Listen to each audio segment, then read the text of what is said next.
အခုတစ်ဆက်ပေးသွားမယ် The Beginning After the End Anime ကိုမစခင်မှာကျွန်တော်တခုလောက်သတိပေးချင်တာလေးတော့ရှိပါတယ်ဒါလုံခဲ့တဲ့3လလောက်က ongoing တွေကို like တင်တဲ့အရှိအပိုင်းလေး4ပိုင်းကိုချမ်းရစ်ထားပဲပြောမလားကြံရစ်သွားပဲပြောမလားဘာဖြစ်သူမလို့ပေါ့ကျွန်တော်လှုပ်သွားခဲ့တယ်လို့ပဲအဲ့လိုကျွန်တော်လှုပ်ခဲ့မိတယ်အဲ့တော့ကျွန်တော်ညီကိုတွေလည်းမအားမဖြစ်နေရတဲ့အမှန်တကယ်တော့မအားကြအောင်စောင့်နေရပါအခုမှအရင်ကနေပြီးတော့တင်ဆက်ပေးခဲ့တဲ့ The Beginning After the End ရဲ့အရှိက4ပိုင်းပေါင်းအစားဆုံးပြန်ပြီးတော့တင်ဆက်ပေးခြင်းနဲ့အဲ့တော့အပိုင်း1ကနေ4ထိ8ကနေ12ထိနားထောင်တာအရသာမတူရင်တမျိုးလို့တော့ဖြစ်နေမလားပဲကြိုးပြီးတော့တောင်းပန်ခြင်းနဲ့ဒါမဲ့လည်းစင်ပြေသလိုပေါ့ဟုတ်တယ်မလားအားလုံးစင်ပြေတယ်ထင်ပါတယ် let's go ကျုံလိုက်ကြအောင်ပါဂရေးဆိုတဲ့ဘင်းရင်တစ်ပါးကအနာဂတ်အချိန်မှာပြည်သူပြည်သားတွေကိုရက်စက်မှုကြောက်တရားတွေနဲ့အုပ်ချုပ်နေတဲ့မင်းဆိုမင်းညင်တစ်ပါးပဲဖြစ်ပါတဲ့ကွယ်အဲ့လေပြည်သူပြည်သားတွေဆိုတာသူကောင်းထဲမှာမရှိဘဲနဲ့တပ်ပစ်ချင်တိုင်းတပ်ပစ်ထင်တိုင်းကျဲနေတဲ့သူကတရက်တော့ true ဆန်းဆန်းဘာကြောင့်မှမသိပဲတေဆုံးသွားပါတယ်ဟိုကောင်ကြီးလည်းတနေ့ကျအဲ့လိုပဲရှောမှာပဲပြည်သူတွေအားလုံးကလည်းအဲ့ရက်ကိုစောင့်နေကြဆိုတော့တတိတော့ထားဖရားလေးပုံမှန်ရှစ်ခိုးပြီးတော့ဆုတောင်းနေပေါ့ဟာလားအဲ့တော့သူတေသွားတယ်သူ့ရဲ့ဝိညာဉ်ကငှမွေးတစ်ချောင်းကိုမြင်လိုက်ရပြီးတော့ဘဝသစ်မှာရှင်သန်ပါဆိုတဲ့စကားတစ်ခုနဲ့အတူ Reynolds နဲ့ Alice တို့ရဲ့ဆင်းရဲနွမ်းပါတဲ့မိဘနှစ်ပါးစီမှာလူဖြစ်ပြန်ဝင်စားသွားခဲ့ပါတယ်လူပြန်ဝင်စားတယ်ဆိုမဲ့မှတ်ဉာဏ်တွေကအရင်တိုင်းပဲကြံရမို့လို့ကလေးခန္ဓာကိုယ်နဲ့ဘယင်စိုးတစ်ယောက်ရဲ့ဉာဏ်မျိုးဖြစ်နေပါတယ်သူက Reynolds တို့လင်မယားကအာသာလို့နာမည်ပေးလိုက်ပြီးတော့ဂရေးတယောက်ကသူတေသွားပြီးတော့လူဖြစ်နဲ့ပြန်ဝင်စားလာတယ်ဆိုတာကိုလည်းလက်ခံရခန့်နေပါတယ်အောင်မြင်မှုတွေအများကြီးကိုသိမ်းပိုက်ခဲ့တဲ့သူကကူကေယာမဲ့နေတဲ့ကလေးတယောက်ဖြစ်ပြန်ပြီးတော့မွေးလာတော့ဂရေးတယောက်လည်းစိတ်ညစ်နေပါတော့တယ်Reynolds နဲ့ Alice တို့ကအာသာကို queue side ပေးကြမယ်ဆရာသမားတစ်ချိန်လုံးစူပုတ်ပြီးတော့မရည်နိုင်မပြုံးနိုင်ဖြစ်နေတာပါဘလို့ပဲတစ်ချိန်ကဘယင်ပဲဖြစ်ခဲ့တယ်ပြောကလေးဖြစ်ကလေးလိုပဲနေရမှာတဘာဝမဟုတ်လို့အင်းတွေလည်းပါချမိနေပြီးအမေဖြစ်သူကတော့ဒိုင်ပါလဲပြီးတဲ့အခါဆရာသမားကရှက်နေပါတယ်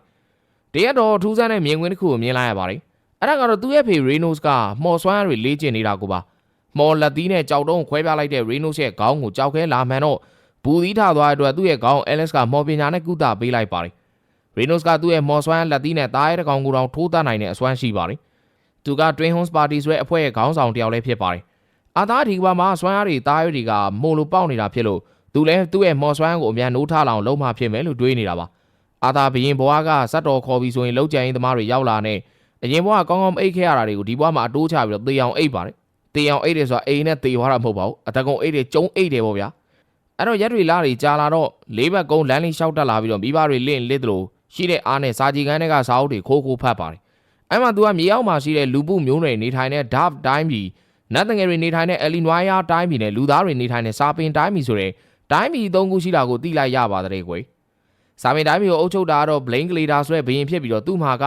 Curtis နဲ့ Kathleen ဆိုတဲ့အာသာနဲ့အရွယ်တူကလေး2ယောက်ရှိပါတယ်ဒီကဘာမှာကမော်စွမ်းကအရေးပါဆုံးဖြစ်ပြီးတော့လူယောက်100မှာ1ယောက်ကမန်နာဆိုတဲ့မော်စွမ်းတွေနဲ့မွေးဖွားလာပါတယ်မန်နာကိုအသုံးပြုတဲ့လူအမျိုးအစား2ခုရှိတယ်အဲ့ဒါကတော့ Augmenter နဲ့ Conjurer တို့ပဲဖြစ်ပါတယ်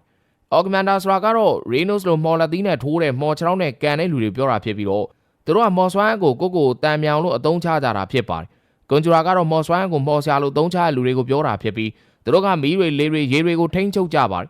လူတွေရဲ့ခန္ဓာကိုယ်မှာမော်စွမ်းတွေကနေရာတကာမှာပြန်ကျဲလို့နေပါတယ်အဲ့ဒါတွေကိုခန္ဓာကိုယ်ရဲ့အလယ်မှာစူးစီးလိုက်တာကိုမန်နာကောလို့ခေါ်ပါတယ်အဲ့ဒါကိုထိန်းချုပ်နိုင်တဲ့လောက်ကိုကြမ်းပါတယ်အာသာအရင်ဘဝမှာတော့ခန္ဓာကိုယ်ရဲ့အတွင်းအောင်ထိန်းချုပ်တဲ့နေရာမှာအထူးကျွမ်းကျင်ခဲ့တာပါအာသာရဲ့အသက်2နှစ်အရွယ်ကိုရောက်လာ Reynolds ကဓာတိုင်းတင်မိတာကို Alice ကငါသားလေးရှောင်းမလုပ်ပါနဲ့ဆိုပြီးတော့စူနေတာနဲ့ဝီမန်တွေရဲ့စွမ်းအားရအဖေဖြစ်သူလည်းထိုင်ရှ िख ိုးရပါတော့တယ်ဒါမှမဟုတ်ဒီကဘာမှာမိန်းမတွေကကြီးစိုးတာဟလို့အာသာတယောက်အတွေးပေါက်သွားခဲ့ပါတယ်ငါတို့ဒီဘက်ကဘာမှာလည်းမိန်းမတွေပဲကြီးစိုးတယ်ဆိုတော့ဒီကောင်မသိသေးဘူးနဲ့တူပါတယ်ဒုက္ခ Alice ကအာသာကိုဈေးထဲခေါ်သွားတဲ့မှာလက်နက်တွေနဲ့မော်ပညာတွေကိုမြင်ရတာမလို့ကျေနပ်နေပါတယ်အရင်ကမိဘမဲ့ဘဝကနေဘရင်ဖြစ်လာလို့မိဘမြစ်တောင်မခံစားခဲ့ရတဲ့အာသာကတဖေးဖေးနဲ့နှွေးထွေးတဲ့မိဘရဲ့အောက်မှာနေရတာကိုသဘောကျလာခဲ့ပါတယ်အမေဖြစ်သူကအာသာကိုငြိမ်းချမ်းချမ်းနေစေချင်တဲ့လောက်ဆရာသမားတော့အဖေဖြစ်သူမော်လေးကျင်တိုင်းကိုအများနဲ့ငေးကြည့်ပြီးတော့စိတ်ဝင်စားနေတာပါတရက်တော့ Alice မှာမျက်နှာငယ်လေးနဲ့တန်နာခံပြီးတော့စာအုပ်ဖတ်ခွင့်ပေးဖို့ပူစားပါတယ်ဒါနဲ့ Alice လည်းစာကြည့်ကန်းထဲမှာတယောက်တည်းလွတ်ထားလိုက်တော့ဆရာသမားကမန်နာကိုလေးကျင်တာစွမ်းအားကကြီးလွန်းတာတော့တိမ်လုံးပေါက်ကွဲသွားပါတော့တယ်တိမ်လုံးပေါက်ကွဲသွားတာတော့အားပါနဲ့လေးကျင်တယ်ဆရာသမားရဲ့မော်စွမ်းကတခြားကလေးအတွက်စောပြီးတော့နိုးထလာခဲ့ပါတယ်အဲ့ဒီစွမ်းကြောင့်ပဲလေးဘက်ထောက်ဆင်းကနေခြေထောက်နှချောင်းထောက်ဆင်းကိုချက်ချင်းရောက်သွားခဲ့တာပါနမော်နမဲ့ဝူရှူဝါးတွေလုံးနေအိမ်ခေါင်မိုးတွေပြိုကျလိုက်ကလေးဖြစ်တဲ့မာလကီရတော့မဲ့ချိန်မှာ Reynolds ကရောက်လာပြီးတော့အမြန်ကယ်ပေးလိုက်ပါတယ် Alice ကတော့အာသာကိုအသေးဖတ်ထားလိုက်ပြီးတော့အရန်ကိုစိတ်ပူသွားလို့မျက်ရည်တွေကျလာကြောင်းမိမဖြစ်သူငိုတာနဲ့ Reynolds ပါမျက်ရည်ကျလာပါတော့တယ်အဖေရောမရောမျက်ရည်တွေကျတာမြင်လိုက်တော့ခံစားချက်မဲ့တဲ့ဘရင်စိုးကြီး Grey လဲသူကိုယ်တိုင်တော့မသိလိုက်တော့တဲ့အချိန်မှာကလေးပီပီဝမ်းနေသွားပြီးတော့ငိုချလိုက်မိပါတော့တယ် အာသားရဲ့ဘရင်ဘွားတုန်းကသူ့ကိုတန်တမန်တယောက်ကလှုပ်ကြံတပ်ဖြတ်ဖို့ကြိုးစားခဲ့ပါတယ်ပုံမှန်ဆိုရင်လှုပ်ကြံသူပဲကိုမြတ်ရမယ့်အမှုခင်းဖြစ်ပေမဲ့အာသားတစ်ဖြစ်လဲဂရေးကဓမိသားစုလုံးကိုသူတို့နိုင်ငံပြန်ပို့ပြီးတော့တရားစီရင်ဖို့အမိန့်ချခဲ့တာကြောင့်ဓမိသားစုလုံးတေးရတော့မှာဖြစ်ပါတယ်အဲကြောင့်တန်တမန်လဲသူ့ကိုယ်သာတတ်ပြီးတော့သူမိသားစုတော်ချမ်းသာပေးဖို့ဂရေးကိုအပြင်းထန်တောင်းဆိုခဲ့ပါတယ်ကောင်စီကလည်းတောင်းဆိုချက်တွေကိုညင်းနေပြီးတော့တတွတ်နဲ့တောင်းဆိုနေတာကြောင့်နားကြီးလာတဲ့ဂရေးကတန်တမန်မိန်းမနဲ့ကလေးကိုတပ်ပစ်လိုက်ပါတယ်ကောင်စီရသူတွေကဘရင်လက်နဲ့အသက်ထွက်ရတာကြောင့်မြင်းများလာတဲ့သေချင်းပဲလို့ဝိုင်းပြီးတော့ဂျင်းကျွေးနေကြပြီးတန်တမန်လည်းစိတ်ထန်ရသွားတဲ့ကြောင့်သူကိုယ်တိုင်မှလဲစည်းပြီးတော့အသေးခံလိုက်ပါတော့တယ်အဲလိုမိသားစုဆိုတာကိုနားမလည်ခဲ့တဲ့ဂရေးကခုချိန်မှာတော့ဖေဖေသူနဲ့ဓာကြီးလေးကျင်နေတာပါအဖေဖေသူကသူ့လုံးသူတို့လိုက်လို့ပြောပြီးတော့ဓာတ်ကိုမော်ထဲလိုက်တော့အာသာလည်းဓာတ်ကိုမော်စည်းစင်းခိုင်းလိုက်ပြီးတော့တိုက်ခိုက်ပါတယ်ပထမဆုံးတိုက်ခိုက်မှုမှာရေနို့စ်ကရှုံးသွားပြီးတော့အလားလောင်မြင်လိုက်တဲ့အဖေဖေသူကသူ့သားကိုမော်ချောင်းမှာထားဖို့ပြောတဲ့အခါစိတ်မချတဲ့အဲလက်စ်ကအပြင်းထန်ကန့်ကွက်ပါတယ်ဒါကြောင့်ရေနို့စ်ကကိုရိုရဲ့၄နှစ်ရွယ်သားလေးမန်နာစီးစင်းနဲ့ဓာတ်ကိုတောင်ချိုးပြလိုက်နိုင်တာမလို့သူအကျိုးအတွက်မျိုးကအကြောင်းကိုထားပြီးတာကောင်းမယ်လို့ပြောလိုက်ပေမဲ့အဲလက်စ်ကတော့မိခင်တဘာဝရဘလို့မှကိုပြောဘူးခံပြီးတော့ညင်းနေတာပါအဖေကမျိုးကအကြောင်းကိုထားခြင်းမဲ့အမေကအိမ်မှာပဲနေခိုင်းနေတာနဲ့ဇကားများနဲ့သူတို့နှစ်ယောက်ကြည့်ပြီးတော့အာသားတိန်လုံးကိုမြို့ကိုပြောင်းကြမလားလို့အကြံပေးလိုက်ပါတယ်အဲလိုနဲ့သူတို့လည်းနေချင်းချင်းထုတ်ဖို့တွေပြင်လိုက်ပြီးတော့ရေနို့စ်ရဲ့တပည့်တွေဖြစ်ကြတယ်တွင်းဆုံးပါတီကသူတွေလည်းလိုက်ပါလာကြပါတယ်သူတို့ဖွဲ့မိတ်ဆက်ပေးရရင်ဆန်နီနဲ့နှာခေါင်းမှာအမာယိုးဖြစ်နေတဲ့အဒန်ခရန့်ဂါဝန်လေးနဲ့ရိုးရိုးလေးရင်နေတဲ့မမအင်ဂျလာလူကောင်ကြီးပြီးတော့ကျင်နာတတ်တဲ့အကိုကြီးဒါရန်ဝေါ်ကာစေတီတော်ဆန်းဆန်းရဲတင်းတင်းနဲ့မမဂျက်စမင်ပြီးတော့တတ်တိရှိပြီးတော့ဖော်ရတဲ့မမဟဲလန်နဲ့ဆောင်းရန်တန်ကောင်းရုပ်ဖြောင်းပြီးတော့ကြိုက်တဲ့စော်ဒီပတ်လေးဝိုင်းနေတဲ့စော်ကြီးပဲကိုအန်လိုပဲဖြစ်ပါတယ်အင်ဂျလာနဲ့ဒါရန်တို့ကတော့ကွန်ဂျူရာတွေဖြစ်ကြပါတယ်ဒိုနဲ့သူတို့လည်းညသားအတွက်မြေခွေးသားတွေစားလိုက်ကြပြီးတော့ရေနို့ဆက်ဒန်ရနဲ့လက်မောင်းအဲလက်စ်ကမော်ဆွမ်းနဲ့ကုသပေးဖို့လုပ်ပါတယ်အဲလက်စ်ရဲ့မော်ဆွမ်းကအော့ဂဘန်ဒါရောကွန်ဂျူရာရောမဟုတ်တဲ့အမစ္စတာဆိုတဲ့ရှားပါကုသရေးမော်ဆွမ်းတစ်ခုဖြစ်ပါတယ်အဲဒီဆွမ်းရှိတဲ့သူကရှားပါတာကြောင့်တုံတန်ဒန်လောက်ကိုမကုသပေးပဲကုသပြီးဆိုရင်လည်းလူမမြင်တဲ့နေရာမှာတိတ်လေးလှုပ်ပေးကြရပါတယ်အဲဒီညမှာတော့အဒမ်ကမအိတ်ခင်လေးပြေးနေရတဲ့၄နှစ်ရွယ်အာသားကိုအပြင်းပြေးတီးဖို့ရေနို့စီကနေခေါ်သွားပါတယ်အဒမ်ကလှန်ကြီးကိုမော်စီးသင်းခိုင်းလိုက်ပြီးတော့အာသားတော့ဓာတ်ကိုမော်စီးသင်းခိုင်းနေပြင်ခြေထောက်တွေကမော်ထည့်ပြီးတော့အမြန်ပြေးပြီးတော့တိုက်ခိုက်နေပါတယ်ဘလောက်ပဲကျန်းနေပြောအရွယ်ကမမျှတာကြောင့်အာသာပဲရှုံးနေသွားပါတယ်အဒမ်ကဒီဆောက်ကလေးကတကယ်ကျန်းတာဟာလို့ချီးကျူးနေပြီးတော့ခီးစင်တစ်ခုလုံးကချောချောမွေ့မွေ့ပြောရွှင်ရွှင်နဲ့အာသာတယောက်ပြုံနေခဲ့ပါတယ်တွင်းဆုံးတဲ့စီကနေဓာတ်တိုင်းမြားတိုင်းနဲ့မော်ဆွမ်းလေးချင်ကန်းတွေကပါရသလောက်တင်ယူနေပြီးခရီးသွားရင်းနဲ့မွေးနေ့ရက်နဲ့လာတိုက်နေလို့လက်ဆောင်ဖြစ်ဂျက်စမင်ကဓမြောင်တလက်ကိုပေးလိုက်ပါတယ်အဲ့လိုနဲ့သူတို့လည်းခီးဆက်ကြမယ်လို့တော့အဲလက်စ်ကပြုတ်သွားတော့အာသာသတိထားလိုက်မိပါတယ်တောင်ကြားလမ်းလေးကနေခီးဆက်လာတဲ့သူတို့ကတနေရာကိုရောက်တော့ဓမြရီရဲ့ချောင်းတိုက်ခိုက်တာကိုခံလိုက်ရပါတယ်ရေနို့စ်နဲ့တွင်းဟွန်းစ်တွေလည်းရသလောက်ပြန်ပြီးတော့တိုက်ခိုက်ကြရမယ်အရေးတွက်ကများလုံးတာကြောင့်ရေနို့စ်တယောက်မှောက်သွားရပါတယ်ဒန်ရီရသွားတဲ့ရေနို့စ်ကိုလည်းအဲလက်စ်ကကူပေးမယ်လို့တော့ရှားပါမော်ရှိတာကိုဓမြရီတီးသွားမှဆိုတာကြောင့်မကူဖို့တားလိုက်ပါတယ်ရေနို့စ်ကအာသားကိုအမေကိုခေါ်ပြီးတော့ထွက်ပြေးတော့လို့ပြောလိုက်ပေမဲ့ဆရာသမားကသူလဲဆွမ်းရှိတာမလို့သူပါတိုက်ခိုက်ပေးမယ်လို့ခေါင်းမာနေခဲ့တာပါအဲ့ကရေနို့စ်ကမေးမေးဘိုင်ထဲမှာညီမလေးရှိနေပြီလို့ပြောပြလိုက်ပြီးအကိုတယောက်အနေနဲ့အမေကိုကာကွယ်ပေးပါလို့တောင်းဆိုလိုက်ပါတယ်အဲ့လိုနဲ့အာသားလည်းအဲလက်စ်လက်ကိုဆွဲရင်းနဲ့ထွက်ပြေးသွားပြီးတော့အရင်ဘွားကမိသားစုအတိုင်းမြုံတွေကိုတေခွဲခွဲပစ်ခဲ့တာဒီဘွားကြမှာဝစ်လေပြီလားဟာလို့တွေးနေမိပါတော့တယ်အဲ့တော့ဟိုကောင်ကြီးလည်းသူများဘွားတွေသူများအတိုင်းမြုံတွေဖြတ်စည်းတာအတွက်တနေ့မှဝစ်ကလာမှာပါပဲစိတ်မပူနဲ့ဒီဘွားမလာလဲနောက်ဘွားလာမှာဒီဘွားမှလည်းဘလို့ပုံနည်းနဲ့ဘဝအဆုံးသတ်မလဲဆိုတာစောင့်ပြီးတော့ကြည့်ရအောင်ပါပဲအဲ့ချိန်မှာဓမြတွေကကွန်ဂျူရာတကောင်ကတိုက်ခိုက်လိုက်တာကြောင့်အာသားလေးကြောက်ထဲကိုကျသွားပြီးတော့ငါတယောက်ထဲတော့အသေးမခံနိုင်ဘူးလို့တွေးနေအဲ့ဒီကွန်ဂျူရာကိုပါဆွဲချပစ်လိုက်ပါတယ်အင်ဂျလာနဲ့ဒါရန်တို့ကအာသားကိုမော်ဆွမ်းနဲ့လမ်းဆွဲကြပေမဲ့ဘလို့မှမမီတော့ဘဲနဲ့ပြုတ်ကျသွားပါတယ်လေထဲမှာရောက်တဲ့တခဏလေးတွင်အာသားရဲ့အတွေးထဲမှာတော့အိုင်နေကအဲ့ဒီတန်တပန်ဘာလို့ငါ့ကိုတွတ်နဲ့အတနာခံခဲ့တယ်ဆိုတာကိုနားလေသွားပြီလို့တွေးမိလိုက်ပါတော့တယ်ကြောက်ထဲကိုကျသွားတဲ့အာသားမာလကီမီယာသည်ပဲဂူကြီးတစ်ခုထဲမှာဘာမှမသိတဲ့အကောင်ကြီးတစ်ကောင်နဲ့တွေ့နေပါတယ်အာသားဝူဝါနဲ့ဘာဖြစ်မှမသိပဲဖြစ်ချင်အောင်ဖြစ်ဆိုပြီးတော့တိုက်ခိုက်လိုက်တဲ့အခါခေါင်းကိုတောက်ချခံလိုက်ရပါတယ်အဲ့ကောင်ကြီးကမိမအတန်နဲ့ဖြစ်ပြီးတော့အာသားရဲ့နာမည်ကိုသိနေပြင်သူကအာသားဘက်ကမလို့ဒုက္ခမပေးပါဘူးလို့ရှင်းပြနေပါတယ်အာသားလည်းဘာတော့မှလို့ကြောင်သွားတဲ့အချိန်မှာအဲ့ဒီကောင်ကြီးကတစ်ပင်ကအသီးတွေကိုခူးကျွေးနေပါတယ်အာသားတော့ခုမှ6ကဒဏ်ရာကိုတရိယာသွားလို့နားတယ်နဲ့အော်ငုံနေပြီးတော့ဘိုင်းမစားလို့မစားချင်ညင်းမိမဲ့မစားရင်ဘာမှမရှင်းပြဘူးဆိုလို့စားလိုက်ရပါတယ်အဲ့ကောင်ကြီးကသေချာညံ့အောင်ဝါစားဖို့မှာနေခဲ့ပါတယ်ပြီးတော့သူကလက်ဖွားထဲကနေပေါ်တယ်တစ်ခုနဲ့မိမိဘာတွေအစီအပြေကြပါတယ်လို့ပြောလိုက်ပြီးတော့သူတို့ကခီးတောင်ဆက်နေကြပြီလို့အာသားကိုပြောပြလိုက်ပါတယ်အာသားလည်းသူမိဘာတွေဘေးကင်းနဲ့ဆွာတီးလိုက်လို့ဝမ်းသာပြီးတော့မျက်ရည်တွေကျနေပါတယ်အဲ့ကောင်ကြီးကသူ့ကိုယ်သူစလေဗီယာလို့မိတ်ဆက်လိုက်ပြီးတော့အဲ့တော့မှမိန်းကလေးတယောက်ဆွာကိုတီးလိုက်ရတာပါဒီလိုနဲ့ရန်နေငယ်ကြားဒီစလေဗီယာစီမှာပဲနေခဲ့ပြီးတော့သူတို့ရောက်နေရကအဲရှာတောအုံကတားရဲတွေပေါ်များတဲ့နေရာမှာပဲဖြစ်ပါတယ်အာသားပြန်ကျင်တယ်လို့ပြောတော့ခက်ခဲကြမ်းတဲ့နေရာတွေကိုဖျက်ရမှာဖြစ်လို့လေးကျင်းနေလို့ဖို့အတွက်စလေဗီယာကပြောပါတယ် တို့နဲ့လေးချင်းနေပြီးတော့စလေဗီယာကသူမရဲ့အကြောင်းအာသားကိုလုံးဝမပြောပြခဲ့ပါဘူးခတ်ထိုင်ပြီးတော့ကြောက်စရာကောင်းတဲ့ချက်ဝတ်တစားတွေနဲ့ရင်မက်မှာလည်းဒဏ်ရာလိုရာတစ်ခုရှိနေတာကြောင့်ကလေးတယောက်တော့တကယ်ကိုကြောက်မဖွယ်ရတရဝါတကောင်ဆိုပေမဲ့သူမတကယ်မိခင်ရင်းတယောက်လိုနှွေးထွေးကျင်နာတတ်တဲ့သူပဲဖြစ်ပါတယ်အာသားငငယ်လေးနဲ့မန္နာကောရနေတာကိုသိလိုက်တော့ဒီလိုလှုပ်တတ်တာလားလို့မေးပြီးတော့လက်ကနေမော်ဆွမ်းနေထုတ်ပြနေပါတယ်အဲ့လိုထုတ်တာမော်ဆွမ်းနေထုတ်နေတဲ့တစ်ချိန်တည်းမှာစူးစီးနေရတာဖြစ်လို့ဒါမှန်လူတွေမလုံနိုင်တဲ့ခက်ခဲတဲ့အရာတစ်ခုဖြစ်ပါတယ်စလေဗီယာကအဲ့လိုလှုပ်တာကိုရိုးလူတွေမလုံနိုင်ကြပေမဲ့မန်နာဘီဆိုတဲ့သူမလိုမော်နဲ့ဖွဲ့စည်းထားတဲ့တရဝါတွေတွက်ကတော့ဓမင်းစားရေတောက်ပဲလို့ပြောပြပါတယ်သူမအာသားကိုအဲ့လိုလုံနီးကိုတင်ကျင်လားလို့မေးလိုက်ပြီးတော့အာသားတင်ကျင်တယ်လို့ပြောတာကြောင့်အဲ့လိုလှုပ်တက်သွားတဲ့အခါဘိုးကြီးမလာတဲ့စွမ်းအားတွေနဲ့ဘာလုံးမလဲလို့စလေဗီယာကမေးလိုက်ပါတယ်အာသားလည်းခဏလောက်တွေးကြည့်လိုက်ပြီးတော့ရေနိုစ်တို့ကိုတိုက်ခတ်ခဲ့တဲ့ဓမြတွေကိုတွေးမိသွားတာကြောင့်သူချစ်ရတဲ့သူတွေကိုနာကျင်အောင်လုပ်တဲ့ကောင်းတွေကိုတပ်ပြစ်မယ်လို့ဒေါသကြီးနဲ့ပြောလိုက်ပါတယ်အဲ့ကစလေဗီယာကဆောက်ခွဲရိုက်ပြစ်လိုက်ပြီးတော့အဲ့လိုစိတ်ဓာတ်နဲ့ကလေးတယောက်ကိုမတင်ပေးနိုင်ဘူးလို့ပြောလိုက်ပါတယ်စလေဗီယာသူမရဲ့လက်ကြီးတွေနဲ့အာသားလိုကလေးတယောက်ကိုတစားစီစုပ်ဖျဲလိုက်လို့ရရင်မယ်ညင်ညင်တသားလေးကင်လို့လဲရတယ်ဘလို့လောက်တာကိုကြိုက်လဲလို့မေးနေပါတယ်အာသားညင်သားတာကိုကြိုက်ပါတယ်လို့ပြောလိုက်တော့ကိုတော်မညင်သားတာကိုကြိုက်ရင်ဘာလို့သူများတွေကိုနာကျင်စီမှာလဲလို့မေးလိုက်ပြီးတော့အာသားတယောက်လဲသူ့ရင်ဘွားလူလူရဲဆက်ဆက်အုပ်ချုပ်လှုပ်ပြစ်ခဲ့တာတွေကိုပြန်တွေးမိသွားပါတော့တယ်စလေဗီယာကသူကယ်တင်ပေးလိုက်တဲ့အသက်ကိုမကောင်းတဲ့နေရာမှာအသုံးမချဘူးလို့ပြောလိုက်ပြီးစွမ်းရီပိုကြီးလိုက်ရင်ဘယ်နေရာမှာအသုံးချမလဲလို့အာသားကိုထပ်ပြီးတော့မေးလိုက်ပါတယ်အာသားလည်းခဏတော့ပြန်တွေးကြည့်လိုက်ပြီးတော့ခီးတစ်လျှောက်ဖြတ်တန်းခဲ့ရတဲ့ပျော်ရွှင်စရာအမတ်တရားတွေကိုသတိရမိသွားတာကြောင့်ကျွန်တော်ချစ်တဲ့သူတွေကိုကာကွယ်မယ်လို့ပြောလိုက်ပါတယ်ဒါကြောင့်စလေဗီယာလည်းမင်းတော်တယ်လို့ပြောလိုက်ပြီးတော့သူတို့ရက်နေတဲ့ဂူပမာတော့စလေဗီယာနဲ့ခတ်ဆင်နဂါးတကောင်ကစလေဗီယာနေဘုံနေတိုင်းလွတ်မဲ့ထင်းနေတာလားလို့ပြောရင်းနဲ့ပြန်ထွက်သွားပါတယ်အောက်မှာတော့တင်နေတဲ့နဂါးလောင်းတစ်ခုကကြံနေခဲ့တာပါအတိတ်ဘဝတုန်းကဂရိကလွတ်တော်အမတ်ကြီးမာရီယွန်စီကိုသွားပြီးတော့ဘယင်းဆိုတာတိုင်းပြည်တစ်ခုရဲ့ဟန်ဆောင်ပန်းဆောင်ခေါင်းဆောင်တယောက်တည်းဘာမှမပူဘူးလို့သွားပြောပါတယ်တိုက်ပွဲတွေဥဆောင်တိုက်ခတ်တဲ့ဘင်းကထိုင်ကုန်မှာအငိမ့်သားထိုင်နေကြတဲ့လွတ်တော်အမတ်တွေလောက်အာဏာမရှိဘူးဆိုတာအတိတ်ပဲမရှိဘူးလို့ပြောပြီးအငိမ့်စားယူတော့မယ်လို့ပြောကထွက်သွားခဲ့ပါတယ်အာသားကိုစလေဗီယာမော်ဆွမ်းထုံဒီကိုတင်ပေးနေပါတယ်အာသားရင်ဘွားကအတွင်းအားထုတ်တဲ့နေရာမှာကျွမ်းကျင်သူဖြစ်လေတော့ခဏလေးနဲ့တက်သွားခဲ့ပါတယ်အာသားပျော်နေတဲ့အချိန်မှာစလေဗီယာကအာသားကိုစောက်ခွက်ရိုက်ထလိုက်ပါတယ်ပြီးတော့သူမရဲ့အစွမ်းနဲ့အတန်မထွက်နိုင်အောင်ဘာကူမှထီးလို့မရအောင်လှုပ်ပစ်လိုက်ပြီးတော့အဲ့ချိန်ခုနငကားရောက်ချလာကငကတိုက်ကိုပြန်လိုက်ခဲ့ဖို့လာပြီးတော့ခေါ်ပါတယ်စလေဗီယာအာသားကိုကာကွယ်ပေးလိုက်တာပဲဖြစ်ပါတယ်စလေဗီယာမလိုက်ချင်ဘူးလို့ပြောတာကြောင့်အဲ့ငကားတိုက်ခိုက်လာတဲ့အခါသူမရဲ့ပုံစံမှန်ဖြစ်တဲ့အဖြူအောင်ငကမအဖြစ်ကိုပြောင်းပြီးတော့ရှိရှိသမျှစွမ်းအားတွေအကုန်သုံးပြီးတော့ပြန်တိုက်ခိုက်နေပါတော့တယ်နောက်တော့စလေဗီယာကဘလို့မှမနိုင်မှန်းအောင်တီးသွားတာကြောင့်သူမရဲ့စွမ်းအားနဲ့အချိန်ကိုရက်ပစ်လိုက်ပြီးတော့အာသားကိုတခြားနေရာတစ်ခုကိုပို့ပေးဖို့လုပ်လိုက်ပါတယ်သူမအာသားကိုဒီစွမ်းအားတွေနဲ့ဘာလို့မှလဲလို့ထံပေးတဲ့အခါအာသားသူချစ်တဲ့သူတွေကိုကာကွယ်မှာပါလို့ဖြေပါတယ်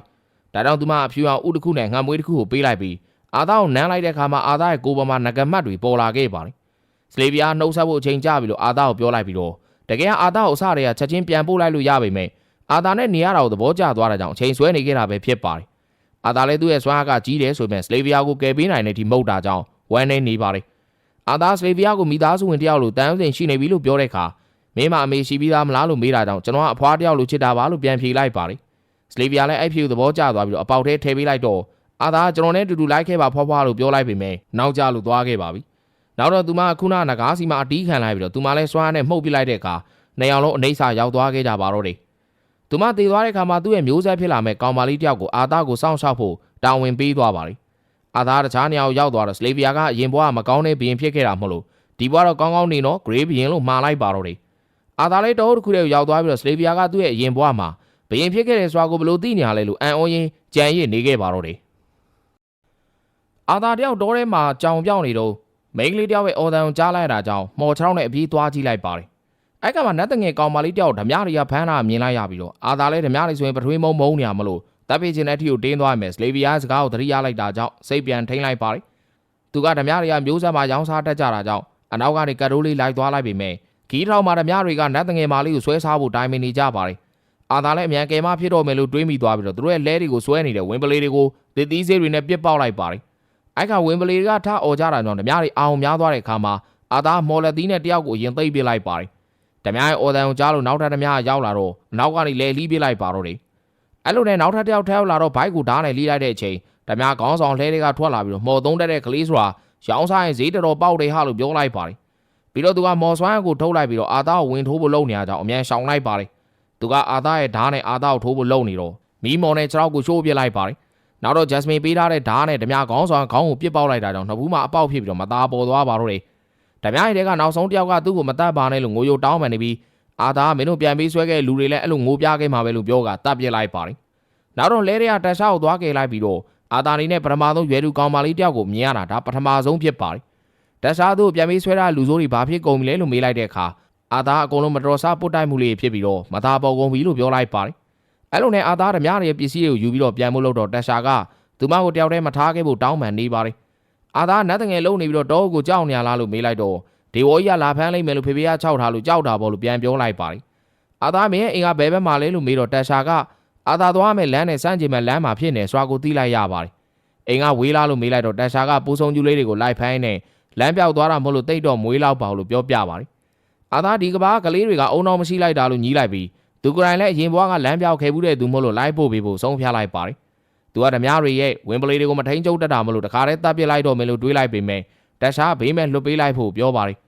်အာသာတို့ငါတို့အန်ရပေးရင်ဘယ်လိုလုပ်မလဲလို့မေးလိုက်တော့တအုပ်ကစေနာဆိုတအုပ်ကမြစ်တာပေါ့လို့ပြောကကျိုးတွေကိုဖြုတ်ပေးလိုက်ပါတယ်လွတ်ပေးလိုက်တော့ဝင်ပလေးတွေကသူတို့လမ်းသူတို့အေးဆေးပဲထွက်သွားခဲ့ကြပါတယ်သူတို့နဲ့အာနဲ့တက်ရှာတို့ကအိမ်ပြန်ခီးစဉ်ကစတင်လာခဲ့ကြပြီးလမ်းမှာတက်ရှာကသူမရဲ့နာမည်ကိုတက်ရှာ Eralis လို့မိတ်ဆက်ပေးလိုက်ပါတယ်အာသာလည်းသူ့နာမည်အာသာလည်းဝင်လို့မိတ်ဆက်လိုက်ပြီးတော့သူက art လို့ပဲခေါ်မယ်နော်လို့ပြောလိုက်ပါတယ်တပင်းစားနေရောက်တော့အာသာတက်ရှာကိုရှိတဲ့ဟင်းလေးနဲ့ခြာကျွေးခဲ့မယ်ဘာတော့မှမသိတက်ရှာမစားတတ်ပဲဖြစ်နေခဲ့ပါတယ်အာသာတော့ဘာလို့ပဲကြွေးကြွေးဟာရဖြစ်ရင်ပြီးတော့စားခဲ့မယ်သူ့ရွယ်လေးတွေကတော်လေးကြီးများတတ်ပါလားဆိုတာကိုသိသွားပါတယ်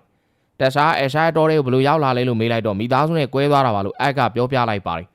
အဲ့လိုနဲ့သူတို့နှစ်ယောက်ခီးဆက်လာခဲ့ကြပြီးတော့အတော်ကြားတဲ့နီးနီးလေးပါဆိုရဲအလီနွားယားကိုမရောက်သေးတာကြောင့်အတယောက်ကြောင်ပြောက်နေရပြန်ပါတယ်တက်ရှာနားမှာရှိနေဘိုးကောင်လေးတွေကဘာကောင်လေးလဲလို့အက်ကမေးလိုက်တဲ့အခါသူတို့ရဲ့အလီနွားယားတိုင်းပြည်မှာအသေးပေါ်တဲ့ကောင်လေးတွေပါလို့တက်ရှာကပြန်ပြောပါတယ်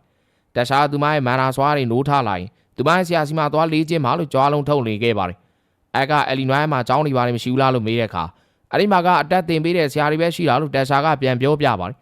သူတို့ရဲ့နောက်ကိုခုနလွတ်ပေးလိုက်တဲ့ဝင်ပလီတွေကတကောက်ကောက်လိုက်နေကြပါတယ်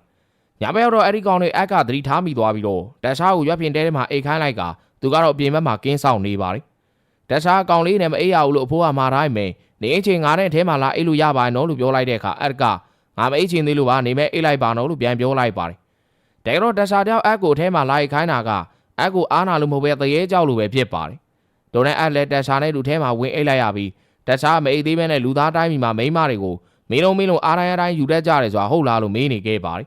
အက်ကဘသူပြောတာတော့လို့ပြန်ပေးတဲ့အခါဖိုးဖိုးကပြောပြတာလို့တက်ရှာပြောလိုက်ပြီးအက်ကအဲ့လိုမဟုတ်ပါဘူးလူသားနှာဘူးတွေရှိသလိုအဲ့နတ်တငယ်တွေမှာလည်းနှာဘူးတွေရှိမှာပေါ့လို့ပြန်ပြောလိုက်တာပါတက်ရှာသူပဲမေးပြီးတော့ဖြေလို့တော့မပြီးသေးတဲ့အချိန်မှာပဲခလူးခလော့နဲ့တန်းပြီးတော့အိတ်သွားပါတော့တယ်အဲ့တယောက်လည်းညီမလေးရလာလို့ဒီလိုများဖြစ်နေသေးရကြီးရဲ့လို့တွေးနေခဲ့တာပါအဲ့လိုနဲ့ခီးစဉ်တူတူလေးတွေးမှာတက်ရှာနဲ့အတို့ကမောင်နှမအရင်တွေလို့ရင်းနှီးသွားခဲ့ကြပြီးအဲ့တဲ့မန်နာကိုကတစ်ခါကြာရင်ဘာကြောင့်မှမသိမခံစားနိုင်လောက်အောင်နာကျင်နေရပါတယ်ဒါကြောင့်တက်ရှာအက်ကိုဆေးဘက်ဝင်ပေးနေကူးပေးမယ်လို့ပြောလိုက်ပြီးသူမကဆေးကူးပေးနေတဲ့အချိန်မှာတလောကလှုပ်ပေးလိုက်တဲ့ဝင်ပလီတကောင်ကသားကောင်လေးတကောင်လာချပေးပါတယ်ပြီးတော့သူကချက်ချင်းပြန်သွားမလို့သူ့ကိုလှုပ်ပေးတာကိုကျေးဇူးဆက်တဲ့အနေနဲ့တောဝဲလေးတကောင်ဖမ်းပြီးတော့လာပေးသွားတယ်စွာကိုတီးလိုက်ရပါတယ်အဲ့လိုနဲ့သူတို့လည်းဒီနေ့ညကတောဝက်ကင်နဲ့နှစ်ပါးသွားလိုက်ရပြီးဈေးဘက်ဝင်ပေးနေခူးမယ်ဆိုပြီးတော့ခူးလာခဲ့တဲ့တက်ဆိုင်မိုးတွေကိုစားလိုက်တဲ့ကမိုးကကောင်းလို့တော့ဝမ်းနေဇက်တိုက်ရောကချီးတွေပန်းမှာတော့လေအဲ့ဒီညအက်ကတညာလုံးကင်းဆောင်ပေးခဲ့တာမဟုတ်လို့မိုးလင်းမှအိပ်ပျော်သွားပါတယ်တက်ဆိုင်အိပ်ပျော်သွားတဲ့အက်ကိုဆောင်းလေးခြုံပေးလိုက်ပြီးတော့ငါကြီးပဲအကုန်လိုက်လို့ပေးနေရတယ်လို့ညည်းနေသေးတာပါအဲ့လိုနဲ့သူကဆက်လျှောက်လာကြတော့နတ်တငယ်တိုင်းရဲ့ဂိမ်းဝါကိုရောက်လာပြီးတော့တက်ရှာတက်ကြွကြွနဲ့ရောက်ပြီးလို့အော်ကအထဲကိုဝင်သွားခဲ့ပါတယ်အထဲရောက်တဲ့အခါမှာတော့မူမတ်တော်တွေကအက်ကိုဝိုင်းဖမ်းပြလိုက်ကြပြီးတက်ရှာတော့အက်ကိုဒူးဆန်းတဲ့အကြည့်နဲ့ကြည့်နေခဲ့ပါတော့တယ်ဒီပိုင်းအစမှာတော့ပျောက်ဆုံးနေတဲ့မင်းသမီးလေးတာရှာကိုသူ့ရဲ့နတ်တငယ်ရဲမတ်တွေကအာတ်နဲ့တူရှိနေအောင်မြင်သွားတာကြောင့်ဖမ်းထားလိုက်ကြပါတယ်အာတ်ကသူနဲ့တူတစ်ချောင်းလုံးရှိနေခဲ့တဲ့ရှာတာကပျောက်ဆုံးတဲ့မင်းသမီးလေးဆိုတာမပြောပြတာကြောင့်သစ္စာဖောက်ခံလိုက်လို့ခံစားလိုက်ရပြီးတော့နတ်တငယ်ရဲမတ်တွေကအာတ်ကိုတတ်ဖို့လုပ်ကြပါတော့တယ်ဒါပေမဲ့မင်းသမီးလေးကမတတ်ဖို့ပြောနေခဲ့ပြီးတော့သူ့ကိုကယ်တင်ပေးထားတာဖြစ်တဲ့အကြောင်းကိုပြောပြခဲ့ပါတယ်ဒါပေမဲ့ရဲမတ်တွေကမင်းသမီးလေးကိုသူမကိုကယ်တင်ပေးထားလို့ထင်အောင်အုံနောက်ဆေးထားလို့ထင်နေရကြောင်းအာတ်ကိုတတ်ကြတော့မယ့်အချိန်မှာအစိမ်းအောင်လင်းနှန်းတွေနဲ့တူအဖိုးတယောက်ကထွက်လာခဲ့ကကောင်လေးဘာမှမလုပ်ဖို့ကိုဝင်တားပေးလိုက်ပါတယ်ဒါရှာအဲ့ဒီအဖိုးကိုအဖိုးလို့ခေါ်လိုက်တာကြောင့်အာတ်ကအံ့ဩသွားခဲ့ပြီးတော့အဖိုးကသူ့ရဲ့နာမည် Viviron Iralis ဖြစ်ပြီးတော့ Elinaya တိုင်းပြည်ရဲ့ဘရင်ဟောင်းဖြစ်တဲ့အကြောင်းကိုပြောပြလိုက်ပါတယ်အဖိုးကအာတ်ကိုသူ့ရဲ့မိမလေးကိုကယ်တင်ပေးထားအတွက်ကျေးဇူးတင်တဲ့အကြောင်းအာတ်ကိုပြောလိုက်ပါတယ်အဲ့ချိန်တာရှာရဲ့အဖေနဲ့အမေဘရင်နဲ့ဘရင်မကြီးတို့ကရောက်လာခဲ့ကြပြီးတာရှာကိုပြေးဖက်ခဲ့ကြကလူသားတယောက်ဖြစ်တဲ့အာတ်ကိုတော့တားပြဖို့အတွက်အမိန်ပေးပြန်ပါတယ်ဒါမဲ့အဖိုးကတားပေးခဲ့ပြီးတော့တာရှာပါသူ့ကိုကယ်ပေးထားတဲ့အသက်သခင်ကျေးဇူးရှင်ဖြစ်တာမလို့မတတ်ဖို့ပြောတာကြောင့်ဘရင်ကြီးလည်းအားဆုံးလိုက်ရပါတယ်ဒါရှာအာတ်ကိုနန်းတော်ကိုခေါ်သွားပြီးတော့မုံနေကျွေးဖို့အတွက်လုပ်နေခဲ့က ဘီငါသဘောမကျမဲ့တာရှာဆန္ဒကိုလိုက်လောပေးခဲ့ရပြီးအဖိုးကတော့အာတရဲ့စွမ်းအားတွေကိုအာရုံခံပြီးတော့တစ်ခုခုကိုခံစားနေခဲ့ရပါတယ်။အဲ့ဒါမှတော့တာရှာအတ်ကိုအီလီနွိုင်းပြည်နယ်ထဲကိုခေါ်သွားခဲ့ပြီးတော့မြို့ထဲကနတ်တငယ်မင်းစားတွေကအတ်ကိုဂျိုးသားတစ်ကောင်လုံးဝိုင်းကြည့်နေခဲ့ကြပါတယ်။အတ်ကတော့တစ်ချိန်ကလူသားတွေနဲ့နတ်တငယ်တွေရဲ့တိုက်ပွဲကြောင့်နတ်တငယ်တွေလူသားတွေကိုမုန်းနေဆိုတော့ခံစားမိခဲ့ပြီးတော့တမှုထူးခြားလုံးနဲ့မျိုးကြီးကိုမြင်ရတာကြောင့်အန်အောင်မင်းသက်နေခဲ့ရပါတယ်။သူကတာရှာကိုလည်းအစောအဖျက်ကြောင့်အန်အောင်နေခဲ့ပြီးတော့သူရဲမတ်တီစီမှာအဖမ်းခံခဲ့ရတော့ကတာရှာသူ့ကိုကြည့်တဲ့အကြည့်တွေကမာကျောခက်တဲ့နေတာကြောင့်ဖြစ်ပါတယ်။ပြီးတော့သူရဲ့ရင်ဘက်ကနာကျင်မှုကလည်းဘာကြောင့်မှမသိပိုပိုဆိုးလာတယ်လို့တွေးနေခဲ့ပါတယ်။နန်းတော်တွေကိုရောက်တော့တာရှာကအာကိုပြုစုစောင့်ရှောက်ပေးကြဖို့အတွက်အစီအကံတွေကိုမိန်ပေးလိုက်ပါတယ်။ပြီးတော့အာကိုမုံစားမလားရေချိုးမလားဘာလုံးမလားညာလုံးမလားမေးနေခဲ့ပြီးတော့အာကတော့ဖြစ်ချောင်းကုံစင်ကိုဘီင်းနဲ့ပြင်မာကြီးကိုပြောပြခြင်းတယ်လို့ပြောလိုက်ပါတယ်။အဲဒါကြောင့်အားလုံးအတူတူအစည်းအဝေးထိုင်လိုက်ကြပြီးတော့ဘီင်းကြီးကသူ့ရဲ့နာမည်အက်ဒဝင်အီလာရစ်တာရှာရဲ့အဖေအလီနွိုင်းတိုင်းပြည်ရဲ့ဘယင်းလုံးမိတ်ဆက်ခဲ့ကဘေးကဟာတော့ငါကိုတော်မြတ်ရဲ့လှုပ်ဖို့ကင်ဘတ်မိမမယ်ရီဘယ်အီရာလစ်လိုမိတ်ဆက်ပေးခဲ့ပါတယ်။အက်ကလည်းသူ့ရဲ့နာမည်ကအာသာလေဝင်ဖြစ်တယ်လို့ပြောပြခဲ့ပြီးတော့စာပင်တိုင်းပြည်ရဲ့စင်းသားရွာလေးမှာမွေးဖွားခဲ့လို့ပြောပြပါတယ်။ဓမြရီရဲ့ဂျုံကိုတိုက်ခတ်တာကိုခံခဲ့ရတာကြောင့်မိဘတွေနဲ့ကွဲကွာသွားခဲ့တဲ့အကြောင်းကိုအစားဆုံးပြောပြခဲ့ပြီးတာရှာကိုကျုံကုန်တဲ့ဖန်းခေါ်သွားကြလို့ပြောတဲ့အခါမှာဘရင်ကြီးကဒေါသထွက်သွားခဲ့ပါတယ်။သူ့ရဲ့သမီးတော်လေးကိုမှလူသားတွေကဒီလိုလုံရဲကြသလားလို့ပြောနေခဲ့ပြီးတော့အက်ကတော့ဒါကနတ်တငယ်တွေလူသားတွေမခွဲထားပဲအကုန်လုံးကိုဖမ်းနေကျုံကုန်တဲ့တွေဖြစ်ပါတယ်လို့ပြောပြခဲ့ပါတယ်။အဲဒါကြောင့်အဖိုးကကျုံကုန်တဲ့တွေစီကတာရှာကိုဘလို့ကဲတင်ခဲ့တာလဲလို့မေးလိုက်ပြီ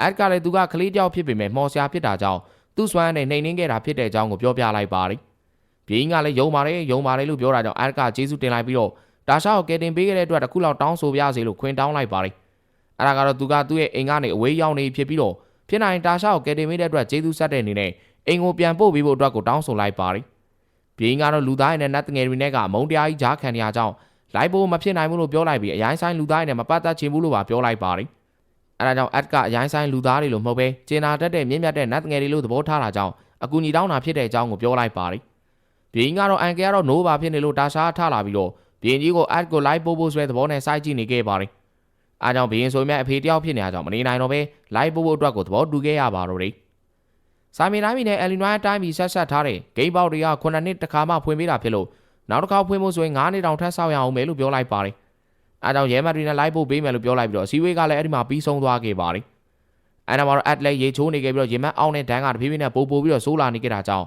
ဖြစ်ရတဲ့အကြောင်းရင်းကိုအများဆုံးသိအောင်စူးစမ်းဖို့အတွက်ဆုံးဖြတ်လိုက်ပါတယ်။အဲ့နောက်တော့ဝရန်ဒါကိုထွက်လာခဲ့တဲ့အချိန်တာရှာနဲ့သူ့ရဲ့မိဘတွေကအတူတူစော့ရင်နဲ့ပျော်နေကြတာကြောင့်သူကလည်းသူ့ရဲ့အဖေနဲ့မေရေနိုစ်နဲ့အဲလစ်တို့ကိုသတိရနေခဲ့ပါတယ်။ဒါကိုသတိထားမိသွားတဲ့တာရှာအာစီကိုလာခဲ့လိုက်ပြီးတော့သူ့ရဲ့မိဘတွေအတ်ပေါ်ရိုင်းပြခဲ့တဲ့အတွက်တောင်းပန်ပါတယ်လို့ပြောလိုက်ပါတယ်။ပြီးတော့အတ်ရဲ့မိဘတွေကလည်းအတ်ကိုသတိရနေကြမှာပေါ့လို့နှစ်သိမ့်နေခဲ့ပြီးဒီချိန်ပိုးဆုံးညူပန်းတွေကလည်းဝဲပြန်လာခဲ့ပါတယ်။အားကြောင့်နှစ်ယောက်သားပန်းတွေကိုကြည်နဲ့ပျော်မြူးနေခဲ့ကြပြီးအဲ့ချိန်တယောက်ကအစိမ်းအောင်မောနဲ့လှမ်းပစ်လိုက်တာကြောင့်အတ်ကရှောင်းလိုက်နဲ့ပြေးပြီးတော့တိုက်ခိုက်ခဲ့ပါတယ်။တကယ်တော့အဲ့လူကအဖိုးဗီဗီရွန်ဖြစ်နေခဲ့ပြီးတော့အစောကပစ်လိုက်တာကမှုံမုတ်ပဲပိုးဆုံးညူပန်းဖြစ်နေခဲ့ကသူကအတ်ကိုစမ်းတက်လိုက်တာပဲဖြစ်ပါတယ်။သူကချက်ချင်းပြေးပြီးတော့တိုက်ခိုက်လာတဲ့အတွက်ဂျုံကုန်းတွေကိုတိုက်ခိုက်ခဲ့တယ်ဆိုတာဗီဗီရွန်ကယုံသွားခဲ့ပြီးတော့သူကတာရှာကိုဘေးဖယ်ပစ်လိုက်ကအတ်ကိုဓာတ်လက်ပေးပြီးသူ့ကိုတိုက်ခိုက်ဖို့ပြောလိုက်ပါတယ်။သူကမော်ဆွမ်းကိုတုံးပြီးတော့အတ်ကိုအမြန်နှုံးကိုရှော့လိုက်ပြီးမယ်လင်းလင်းမြန်မြန်တိုက်ခိုက်နိုင်တဲ့အတ်ကိုသဘောကျနေခဲ့ပြီးတော့တိုက်ခိုက်နဲ့ဓာတ်ကျိုးသွားတဲ့အတွက်အတ်ကသူ့ရဲ့မော်ဆွမ်းကိုထုံသုံးပစ်လိုက်ပါတယ်။ဒိုနဲ့မော်ဆွမ်းနေရှင်ပြိုင်ကြတဲ့အဖိုးဘီဘီရွန်တယောက်ခေါင်းကိုထိသွားခဲ့က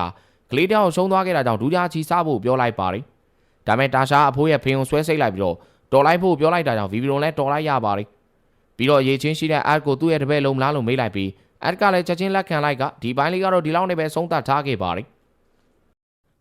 အားတယောက်မှောင်မဲနေတဲ့ပတ်ဝန်းကျင်တစ်ခုမှရောက်နေပြီးတော့ရင်မက်ကနာကျင်မှုကအရန်ဆိုးအားလာနေခဲ့ပါတယ်။အဲနောက်မှာတော့ရင်မက်တစ်ခုလုံးပေါက်ထွက်သွားခဲ့ပြီးတော့အထဲကနေမျက်လုံးနီရဲတွေနဲ့အရေးလိုတော်ဝါတကောင်ကထွက်လာခဲ့ကဒါရှာရဲ့လာနှိုးပေးမှုကြောင့်အိမ်မက်ကနေလန်နိုးလာခဲ့ပါတော့တယ်။ဒါရှာအတ်ကိုအမြန်ထပြီးတော့မနှက်စားဖို့ပြောနေပေမဲ့အတ်ကတော့အပြင်းကြီးပြီးတော့မထားခြင်းသေးပါဘူး။ဒါကြောင့်ဒါရှာညစ်ပတ်လိုက်တာဘာကောင်ကြီးမှမသိဘူးလို့ပြောနေခဲ့ပြီးတော့အတ်ကလည်းနေရာလဲမက်ဒူဇာကြီးကြားနေရမယ်လို့ပြန်ဖိတ်လိုက်ပါတယ်။အပြင်ဘက်မှာတော့ဘီယင်းအက်ဒဝင်ကကပြီးတော့ဗီဗီယွန်ကိုအတ်လိုလူသားတယောက်ကိုအီလီနွိုင်းတိုင်းပြည်မှာလက်ခံမထားဖို့အတွက်ပြောနေခဲ့ပါတယ်။ပြီးတော့ဘာကြောင့်မလို့အတ်ကိုခေါ်ထားခြင်းရလဲလို့မေးလိုက်တော့ဗီဗီယန်ကဒီကောင်လေးကိုငါသဘောကျလို့ပဲလို့ပြောလိုက်ပြီးအက်ဒဝင်ကတော့ချက်ချင်းမောင်းထုတ်ပြဖို့ပြောနေခဲ့ကဒါကိုကြားလိုက်တဲ့တာရှာကအတ်ရဲ့ဘက်ကနေဝင်ပြောပေးခဲ့ပါတယ်။ဒိုနဲ့မိသားစုချင်းစကားတွေများတော့မှကြောင့်ဗီဗီယွန်ကတားလိုက်ပြီးတော့သွားမဲ့ခီးကိုဆက်ခဲ့ကြပါတယ်။သူတို့ကဗီဗီယွန်ရဲ့ဒူးစားနဲ့မိတ်ဆွေတယောက်စီကိုအတ်ရဲ့အရေးကြောင်သွားနေကြတာဖြစ်ပြီးတော့အတ်ကဗီဗီယွန်ကိုအဖိုးတယောက်လိုကင်တွယ်လို့နေခဲ့ပါတယ်။ဒါရှာလည်းအတ်ပေါ်မှာမှီအိတ်နေပြီးတော့ဗီဗီယွန်ကဒါရှာကြောင်ပြောပြနေခဲ့ကဒါရှာအတိုင်းပြည်ရေးရာကိုဆက်ခံမအောင်မလို့လားပဲတသက်လုံးအထီးကျန်နေရမယ့်လောက်ရတွေကိုလုံနေခဲ့တယ်လို့ပြောပြနေပါတယ်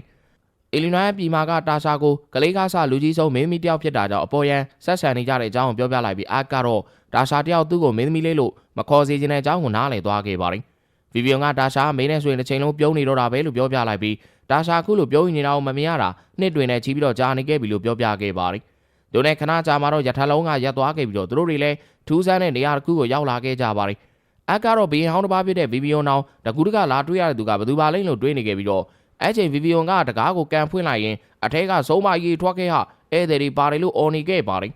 အဲဒါကြောင့်ထဲကဆုံးမကြီးကထွက်လာခဲ့ပြီးတော့စောက်ဖိုးကြီးအော်မနေနဲ့ဟဲ့ငါနားမလေးသေးဘူးလို့ပြောကထွက်လာခဲ့ပါတော့တယ်ဗီဗီယွန်ကဆုံးဖွားကြီးကိုရီနီယာဒါကန်ဆန်မဲလို့မိတ်ဆက်ပေးနေခဲ့ပြီးတော့သူမထူးခြားတဲ့အစွမ်းနေပိုင်းနဲ့မော်ရှာမတယောက်ဖြစ်တယ်လို့ပြောပြခဲ့ပါတယ်အကလည်းအဖွားကြီးရီနီယာကိုတွေ့ရတာဝမ်းသာပါတယ်လို့ပြောလိုက်ပြီးအဖွားတော့ထဲကိုမြန်မြန်ဝင်လာခဲ့ကြတော့လို့ပြန်ပြောလိုက်ပါတယ်အိမ်ထဲမှာတော့စာအုပ်တွေကနေရာတကာမှာပြည့်နေပြီးတော့အကတကယ်ရောစွမ်းအားကြီးရဲ့လားလို့တွေးနေခဲ့ကအဖိုးပြောတာတော့အဖွားကကျွန်တော်မိဘတွေနဲ့ဆက်သွယ်ပေးနိုင်တဲ့မန်တန်ကိုလှုပ်ပေးနိုင်တယ်ဆိုတာတကယ်ပဲလားလို့မေးလိုက်ပါတယ်အဖွားတော့သူကအရင်ကနတ်ဖျားမတပါလို့နာမည်ကြီးခဲ့တဲ့အကြောင်းပြောပြခဲ့ပြီးတော့သူကအားရဲ့အတိတ်နဲ့အနာဂတ်ကိုမြင်နေရတယ်လို့ပြောပြခဲ့ကမိဘတွေကိုဒီမှာနေရတာအရှင်ပြေတဲ့အကြောင်းသိစေချင်တာမလားလို့မေးလိုက်ပါတယ်အကဟုတ်တယ်လို့ပြန်ပြောတာကြောင့်အဖွားကရေစလုံးထဲကိုစားကြည့်ခိုင်းပြီးအဖေနဲ့မေရဲ့ပုံစိတ်ထဲမှာအသေးစိတ်ပုံဖော်နေဖို့ပြောလိုက်ပါတယ်သူတို့နှစ်ယောက်ကမျက်ရည်တွေကျနေခဲ့ကြပြီးတော့အဲ့ဒီချိန်မှာအားရဲ့အတန်ကထွက်လာခဲ့ကအဖေနဲ့မေကျွန်တော်ဒီမှာပါလို့ပြောလိုက်ပါတယ်သူကခုအလီနွိုင်းပြည်မှာနတ်တငယ်တွေနဲ့တူဘေးကင်းကင်းရှိနေတဲ့အကြောင်းကိုပြောပြလိုက်ပြီးတော့ချက်ချင်းပြန်လာခြင်းပေမဲ့ခန္ဓာကိုယ်ကထူးဆန်းတဲ့ယောဂါတစ်ခုဖြစ်နေတဲ့အကြောင်းကုသပြီးတော့မှပဲကျန်းတဲ့မမာနဲ့ပြန်လာခဲ့မဲ့အကြောင်းကိုပြောပြခဲ့ပါတယ်ဒါကြောင့်မိဘနှစ်ပါးလည်းပျော်သွားခဲ့ကြပြီးတော့အကနှစ်ယောက်စလုံးကိုကိုအပြစ်မတင်ကြဖို့နဲ့သူလုံးသိန်းလုံးထိုက်တာကိုလှုပ်လိုက်တာဖြစ်တဲ့အကြောင်းပြောပြီးတော့နှစ်သိမ့်ပေးနေခဲ့ပါတယ်သူကအဲလစ်နဲ့ရေနိုစ်တို့ကိုဂယူးဆိုင်ဖို့နဲ့ကျန်းမမာနေဖို့အတွက်မှာနေခဲ့ပြီးတော့အိုင်နောက်တော့ဖုန်းချလိုက်ပါတယ်မဟုတ်ပါဘူးမှော်ချလိုက်ပါတယ်အကဗီဗီယွန်ကိုတပည့်ဖြစ်နဲ့လက်ခံပေးဖို့အတွက်တောင်းဆိုလိုက်ပါတယ်နန်းတော်ထဲမှာတော့ခုထိဘီယင်းကအကိုလက်မခံနိုင်ဖြစ်နေတာကြောင့်တာရှာနားချပေးနေခဲ့ပါတယ်အကသူ့ရဲ့အသက်ကိုကယ်ပေးထားကျေးဇူးရှင်ဖြစ်တဲ့အတွက်ဒီတိုင်းမောင်းထုံးလိုက်တဲ့နတ်တငယ်တွေကလူသားတွေနဲ့အစင်တိုင်းချင်းတူသွားလိမ့်မယ်လို့ပြောလိုက်ပြီးဘီယင်းကလက်ခံလိုက်ကတကယ်လို့ဆိုးဝါးတဲ့ကိစ္စတွေဖြစ်လာခဲ့ရင်တော့လို့ပြောလိုက်တာကြောင့်တာရှာမျက်စောင်းထိုးပြလိုက်ပါတယ်ဗီဗီယွန်ကလည်းအကိုသူ့ရဲ့တပည့်ဖြစ်တဲ့လက်ခံထားတဲ့အကြောင်းတတိုင်းမီလုံးကိုကြေညာလိုက်ဖို့အတွက်ပြောနေခဲ့ပြီးတခုသာဖြစ်ခဲ့ရင်သူအကုန်လုံးကိုတောင်းယူမယ်လို့အာမခံပေးလိုက်ပါတယ်အားကြောင့်ဘီယင်းလည်းလက်ခံလိုက်ရပြီးတော့အကိုတောင်းပန်လိုက်ကသူကဘေးတစ်ပါးဖြစ်တာကြောင့်မောင်မမဆက်ဆံပြီးသွားတယ်လို့ပြောလိုက်ပါတယ်အကသူ့ဖေရဲ့တပည့်ဖြစ်သွားပြီဖြစ်တာကြောင့်အလီနွိုင်းယာကနေကြိုးဆိုပါတယ်လို့နေထွေးထွေးပြောလိုက်ပြီးတော့ဘီမာကြီးကလည်းတောင်းပန်တာကိုလက်ခံပြီးကိုရင်ကိုရလို့လက်ခံပေးဖို့တောင်းဆိုလိုက်တော့တာပါအကတော့ချက်ချင်းကိုပြောင်းလဲသွားတဲ့အပြုအမူတွေကိုကြည့်ကအန်အောနေခဲ့ပြီးတော့တာရှာနဲ့ဗီဗီယွန်တို့ကြောင့်ဆိုတာကိုတီးသွားတဲ့အတွက်ဒီနိုင်ငံဘီရင်ကမိမကိုလည်းကြောက်သမီးကိုလည်းမနိုင်ဖေယိုပါကြောက်နေရလို့တွေးပြီးတော့သဘောတွေကျနေခဲ့ပါတယ်အချင်းတာရှာသူမကိုအပြင်မှာအပ်နဲ့အတူတူထွက်ဆော့ခွင့်ပေးဖို့တောင်းဆိုလိုက်ပြီးတော့ဘီရင်တို့ကလည်းခွင့်ပြုပေးလိုက်ကြပါတယ်အဲ့လိုနဲ့အက်လက်နတ်တငယ်တွေရဲ့ရွာတွေကိုတာရှာနဲ့တူထွက်လာခဲ့ပြီးတော့နှစ်ယောက်သားလောလောလောလောနဲ့ပြေးလာကြရင်နတ်တငယ်တကောင်နဲ့တိုက်မိသွားခဲ့ပါတယ်အဲ့နတ်တငယ်ကောင်လေးကအက်ကိုငါမှလူသားဗတီးရတဲ့ကတ်ကုန်ပြီးဘီရင်နဲ့ဗီဗီယွန်တို့ကမင်းကိုလက်ခံနေကြမယ်ဒီတိုင်းမီကမင်းတို့ကောင်တွေအတွက်မဟုတ်ဘူးလို့ဖျဲလိုက်ပါတယ်ပြီးတော့တခြားကလေးတွေကပါဝိုင်းပြီးတော့ပြောလာကြပြီးအဲ့ဒီကောင်လေးကသူ့နာမည် favorite Ivasa လို့ပြောလိုက်ကမင်းသမီးလေးကိုကျွန်တော်မျိုးလိုက်ဖို့ပြရစီလို့လက်ကမ်းပေးလိုက်ပါတယ်ဒါပေမဲ့မင်းတို့လိုပဲအငင်းခံလိုက်ရတာပေါ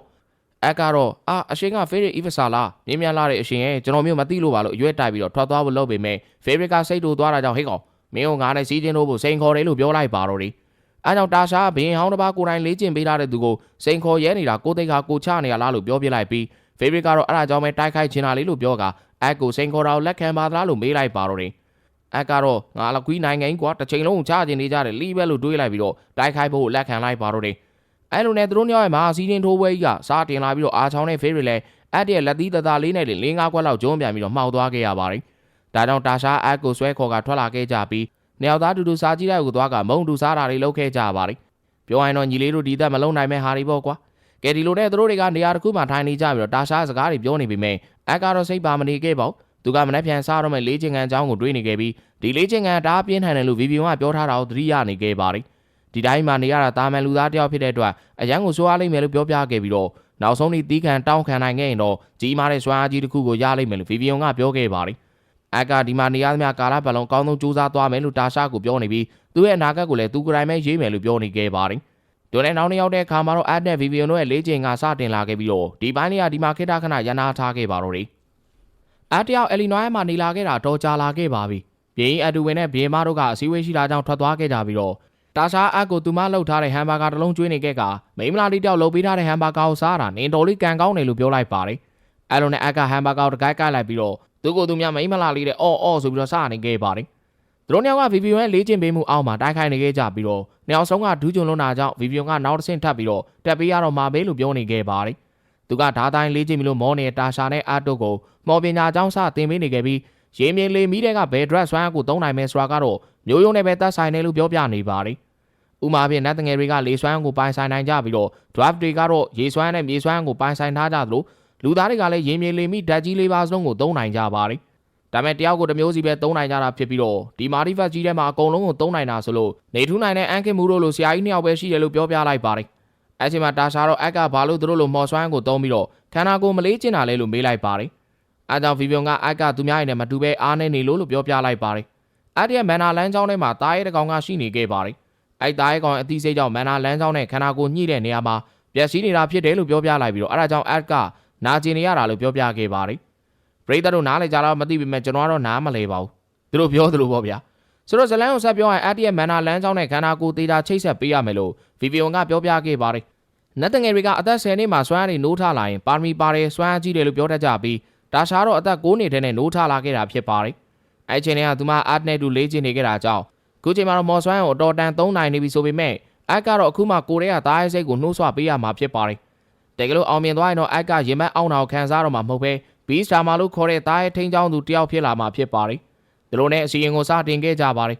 အားတရရင်မက်ကိုဗီဗီယွန်ကထိလိုက်ပြီးတော့မန်နာလန်းချောင်းကိုမိညှိပေးလိုက်ပါတယ်အဲ့ချိန်မှာအက်ကပူလောင်လုံးလို့အော်ဟစ်နေခဲ့ပြီးတော့သူ့ရဲ့ရင်မက်ကသားရဲတကောင်ပုံစံလင်းလက်လို့လာခဲ့ကဗီဗီယွန်နဲ့တာရှာတို့လည်းလွင့်ထွက်ကုန်ကြပါတယ်ဒုနဲ့ခဏကြာတဲ့နောက်မှာတော့အက်ကသတိလစ်သွားခဲ့ပြီးတာရှာနဲ့ဗီဗီယွန်တို့ကနန်းတော်ကိုပြန်ခေါ်သွားပြီးခဲ့ကြပါတော့တယ်အတယောက်ပြန်လို့လာတဲ့ခါမှာတော့ဗီဗီယွန်ကကိုရင်းနဲ့ကသားရဲနဲ့ရင်းနှီးနေပြီလားလို့မေးလိုက်ပြီးအက်ကလည်းဟုတ်တယ်လို့ပြန်ဖြေခဲ့ကသူမကငကားတကောင်ဖြစ်တယ်လို့ပြောလိုက်ပါတယ်အဲစကားကိုကြားတဲ့ခါမှာတော့ဗီဗီယွန်ကလန့်သွားခဲ့ပြီးတော့မေုံကြီးတိုင်းတွေဖြစ်နေခဲ့ကကိုရင်းနဲ့ကသားရဲကငကားဆိုတာကိုသိသွားရင်မလိုအပ်တဲ့ပြဿနာတွေဖြစ်လာမှာဆိုတော့အကြောင်းဘသူကမှပြောမပြဖို့မှားထားလိုက်ပါတယ်အဲ့ဒါမှတော့ဗီဗီယွန်ကအတ်အိမ်ပြန်မှုအမိန့်ကနောက်ထပ်4လကြာရင်ကြာလာတော့မယ်လို့ပြောပြလိုက်ပါတယ်ဒါအောင်ကြတော့အက်ကကြောင်သွားပြီးတော့နောက်ထပ်2နှစ်လောက်နေရအောင်မယ်လို့ထင်နေတာလို့ပြောလိုက်ပေမဲ့ဗီဗီယွန်ကနောက်4လနေလို့ရှိရင်လူသားတွေနဲ့တားထားတဲ့စီးကလူငယ်ရင်ကျေးမှုပွဲကြောင့်ဂိတ်ခဏဖွင့်ထားမှာဖြစ်တဲ့အတွက်ပြန်လို့ရတယ်လို့ပြောပြလိုက်ပါတယ်အက်ကအိမ်ကိုလည်းပြန်ကျင်ပေမဲ့နတ်တငယ်တိုင်းပြီးကတာရှာတို့လည်းတန်ရုံးစင်ရှိသွားတာကြောင့်စိတ်နှစ်ခုကလွန်ဆွဲဒွန်တွဲနေခဲ့ပြီးဗီဗီယွန်ကတော့နောက်ရက်ကနေစပြီးတော့မင်းကိုပုံပြင်းထန်တဲ့လေးကျင်ကန်တွေပေးတော့မယ်လို့ပြောလိုက်ပါတယ်အက်ကဒီအကြောင်းတာရှာကိုပြောပြီးသွားပြီလားလို့မေးလိုက်တော့ဗီဗီယွန်ကသူလည်းတီးပြီးလောက်ပါပြီလို့ပြောလိုက်ပြီးတစ်ဖက်ကတာရှာတော့စိတ်မကောင်းဖြစ်သွားခဲ့ရပါတယ်အဲဒီညမှာတော့အက်ကအိမ်ပြန်တော့မှမလို့ဝမ်းနေနေပြီးဘေးနာကဆေဗီယာရဲ့ဦးကလှုပ်စီဖြစ်လာခဲ့ကအထဲကနေချစ်စရာကောင်းတဲ့ငကားတကောင်ပေါက်ဖွားလို့လာခဲ့ပါတယ်အက်ကလည်းငကားပေါက်လေးကိုကင်ကြည့်နေတော့ငကားလေးကလက်ကိုကိုက်ပစ်လိုက်ပြီးအက်ရဲ့ခေါင်းထဲမှာတစ်ချိန်လုံးစကားပြောနေခဲ့တာသူဖြစ်တဲ့အကြောင်းကိုပြောပြလိုက်ပါတယ်အမေဖြစ်သူဆေဗီယာနဲ့နာမည်တူအောင်အက်ကငကားပေါက်လေးကိုဆေဗီလို့နာမည်ပေးလိုက်ပါတယ်ဆေဗီယာလည်းအဲ့နာမည်လေးကိုသဘောကျနေခဲ့ပြီးတော့ဆေဗီကိုက်လိုက်လို့ဖြစ်လာတဲ့အမှတ်လေးမှာအတိတ်ပဲတစ်ခုတော့ရှိရမယ်လို့တွေးနေခဲ့ပါတယ်အဲနောက်တော့အသက်10နှစ်လေးနဲ့ကလေးဖေဖြစ်လာတဲ့သူ့ကိုသူအံ့ဩနေခဲ့ပြီးတော့အဖေနဲ့မိနဲ့သာတီသွားရင်အံ့ဩသွားကြတော့မှာပဲလို့တွေးကအိပ်ပြစ်လိုက်ပါတော့တယ်နောက်နေ့မနက်မိုးလင်းလို့တာရှာအခန်းထဲဝင်လာတဲ့ခါမှာတော့ဂရင်းပေါ်မှာရှိနေတဲ့နဂပေါက်လေးကိုမြင်သွားပြီးတော့ချစ်စရာကောင်းလိုက်တာလို့ပြောကကန်ကြည့်နေခဲ့ပါတယ်ဒါပေမဲ့နဂါးလေးကတော့တာရှာကိုသဘောမကျပဲဗီဗီယွန်ကိုသွားပြတဲ့ခါမှာတော့အံ့ဩလို့နှလုံးရောဂါတော့ဖောက်တော့မလို့ဖြစ်သွားခဲ့ရပါတယ်သူကနဂါးဆိုတော့တခြားသူတွေသိသွားရင်ကြောက်လန့်နေမှဆိုတာကြောင့်ဘယ်သူမှမပြောပြပဲဒီတိုင်းရှားပါတဲ့မော်တော်ဝါတကောင်ပဲလို့ပြောဖို့မှားနေခဲ့ပါတယ်ဒီနေ့သင်ခန်းစာကတော့ဘေးစတန်မှာတားရဲ့ထိန်းချောင်းသူတယောက်စားဖြစ်သွားတာကြောင့်တားရဲ့ဆွမ်းနဲ့မာနာဆွမ်းကိုအတူတူအသုံးချမယ်လို့ပြောပြပြီးဗီဗီယွန်ကတားရဲ့ကောင်နဲ့ပေါင်းဆက်လိုက်ကအကိုတိုက်ခိုက်ဖို့လှုပ်လိုက်ပါတယ်ဗီဗီယွန်ရဲ့ကြောက်စရာကောင်းတဲ့ပုံနဲ့အရေးငွေတွေလိုတိုက်ခိုက်မှုတွေကြောင့်အကအရှုံးပေးလိုက်ပြီးတော့ဗီဗီယွန်ကသူ့ရဲ့ဆွမ်းရင်ကစက်တစ်တားရဲ့ဆွမ်းရင်ဖြစ်တယ်လို့ပြောပြလိုက်ပြီးတော့သူထုတ်သုံးတာကသူ့ရဲ့မန်နာတွေကိုအများကြီးကုန်ခန်းစေတယ်လို့ရှင်းပြလိုက်ပါတယ်အဲနောက်တော့အကပို့ပြီးတော့လေးကျင်လာနေပြီးတာမန်အချိန်လေးတွေကိုတော့ကလေးတယောက်လိုပဲကုံဆုံးစေခဲ့ပါတယ်တားရဲ့ဆွမ်းကိုလည်းတစ်ဖေးနဲ့သုံးလာနေနိုင်တာကြောင့်ရင်ဘတ်အောင်တဲ့ယောဂါလည်းပျောက်ဆုံးသွားခဲ့ပါတော့တယ်တာရှာအတယောက်သူမနဲ့ဂိမ်းဆော့ရင်အရှော့မပေးတာကြောင့်စိတ်ကောက်နေပါတယ်အကလည်းအနောက်ကနေလိုက်ချော့အနေနဲ့ဖေးရီနဲ့ထပ်ပြီးတော့ဝင်တိုက်ခဲ့ပြန်ပါတယ်ဖေးရီကအကိုမြင်တော့အရင်လိုပဲလူသားမျိုးရိုးနှိမ့်လေးဘာညာနဲ့အထိုးခံထားတာတော့မှထပ်ပြီးတော့အာချောင်းနေပြန်ပါတယ်သူကအကိုငါပူတန်ပါလာပြီကွာအသေးတီးပေးလိုက်မယ်ဘာညာလို့ပြောနေပြီမဲ့တစ်ချက်တည်းနဲ့သူပဲမှောက်သွားပြန်ပါတယ်အကတော့သူ့ကိုဘယ်သူမှန်းအောင်မမှတ်မိပါဘူးနောက်တော့မှဖေးရီမန်တိသွားပြီးတော့ထူပေးလိုက်ကကောင်းကောင်းမိတ်ဆက်လိုက်တာကြောင့်အတ်နဲ့ဖေးရီတို့ခင်သွားခဲ့ကြပါတယ်ပြီးတော့ဖေးရီရဲ့တငယ်ချင်းကောင်မလေးတယောက်ကဖေးလို့ခေါ်လို့ရနော်လို့ဝင်စလိုက်ပြီးအက်ကလူငယ်ရင်ချင်းမှုဖလဲပွဲမှာပါကြမှာလားလို့မေးလိုက်တာကြောင့်ဖေးရီကသူတို့ကတန်မတ်အနေနဲ့ရွေးချယ်ခံရတာဖြစ်တယ်လို့ပြောပြလိုက်ပါတယ်အချိန်ဖေးရီကအားနေတဲ့မင်းသမီးလေးကိုတေချာကာကွယ်ပေးမယ်လို့တာရှာကိုသွားကျူနေခဲ့ပြီးတော့တာရှာလည်းငါများအားနေလေပါလေးနဲ့လို့ပြောလိုက်ကလက်သီးချက်ထပ်ကျွေးလိုက်တာကြောင့် လေပြင်းပေါ်မှာလွင့်နေတဲ့ငါလေးဆိုပြီးတော့ဖြစ်သွားခဲ့ရပါတော့တယ်ဒီကမှာတော့အက်ကတာရှာကိုဆွဲခေါ်ထုတ်သွားခဲ့ရတာပါအဲ့နောက်မှာတော့အက်ကတာရှာကိုမင်းသမီးလုပ်တဲ့သူကကိုယ့်ရဲ့တိုင်းသူပြည်သားကိုထိုးရလားဆိုပြီးတော့စူပူကျင်းပေါင်းနေတာကြောင့်တာရှာအစတွေကမှနေရအိမ်ပြန်တော့မှမလို့စိတ်မကြည်တော့သူကလာစနေရကိုလို့ငိုယိုပြောပြပြီးတော့ဦးလေးကြီးလိုအက်ကိုခေါ်ကထွက်သွားခဲ့ပါတယ်အဲ့ဒီညမှာတော့တာရှာငိုနေတော့ဖြစ်ပြီးတော့အက်ကပရင်းပေါက်ကနေရောက်လာခဲ့ကတောအုပ်ထဲကိုလမ်းလျှောက်သွားကြမလားလို့ပြောကအတူတူထွက်လာခဲ့ကြပါတော့တယ်အက်ကတောထဲကသရဝါလေးတွေကိုလိုက်ပြခဲ့ပြီးတော့တာရှာအိမ်ငိုင်နေပေမဲ့အားနဲ့တူတူပြင်ထွက်လာတာကြောင့်အပျော်လွန်နေခဲ့ပါတယ်တာရှာအိတ်ချင်မှုတို့နဲ့အပင်တွေလည်းတရေလို့ထင်ကအော်နေခဲ့ပြီးတော့အက်ကဒီရွယ်ဒီတရေကြောင်နေတုံးလားလို့စလိုက်ပါတယ်တာရှာအက်ကိုလူသားတိုင်းမီကဘယ်လိုမျိုးလဲလို့မေးလိုက်ပြီးအက်ကတော့မသိဘူးလို့ပဲပြန်ဖြေခဲ့ပါတယ်တာရှာဒါဆိုဒီမှာပဲတစ်သက်လုံးနေလိုက်လို့ရတာပဲလို့ပြောကအိပ်ပျော်သွားခဲ့ပြီးတော့နောက်နေ့မနက်မှာတော့အိမ်ပြန်မှုထုတ်ပိုးတွေပြင်နေခဲ့ပါတယ်ဗီဗီယွန်ကအက်ကိုတန်လိုက်အိမ်မြောင်တစ်ခုလက်ဆောင်ထည့်ပေးလိုက်ပြီးအက်ကတာရှာကိုမတွေ့တာကြောင့်သူမဘယ်မှာလဲလို့မေးလိုက်ပါတယ်ဒီလိုနဲ့ဂိတ်တကားပွင့်သွားခဲ့ပြီးတော့တာရှာအက်ကိုအော်ခေါ်ရင်းငိုပြီးတော့ထွက်လာခဲ့ကဂူးဆိုင်မယ်နော်လွမ်းနေမယ်နော်ဆိုပြီးတော့ပြောနေခဲ့ပါတယ်အက်ကလည်းဖတ်ထားခဲ့လိုက်ပြီးတော့လွမ်းနေမယ်နော်လို့ပြောခဲ့လိုက်ကဒီအချိန်မှာပဲဒီဇယ်လန်လေးကဒီလောက်နဲ့အဆုံးသတ်တခန်းရက်ထားပါတယ်ခင်ဗျာ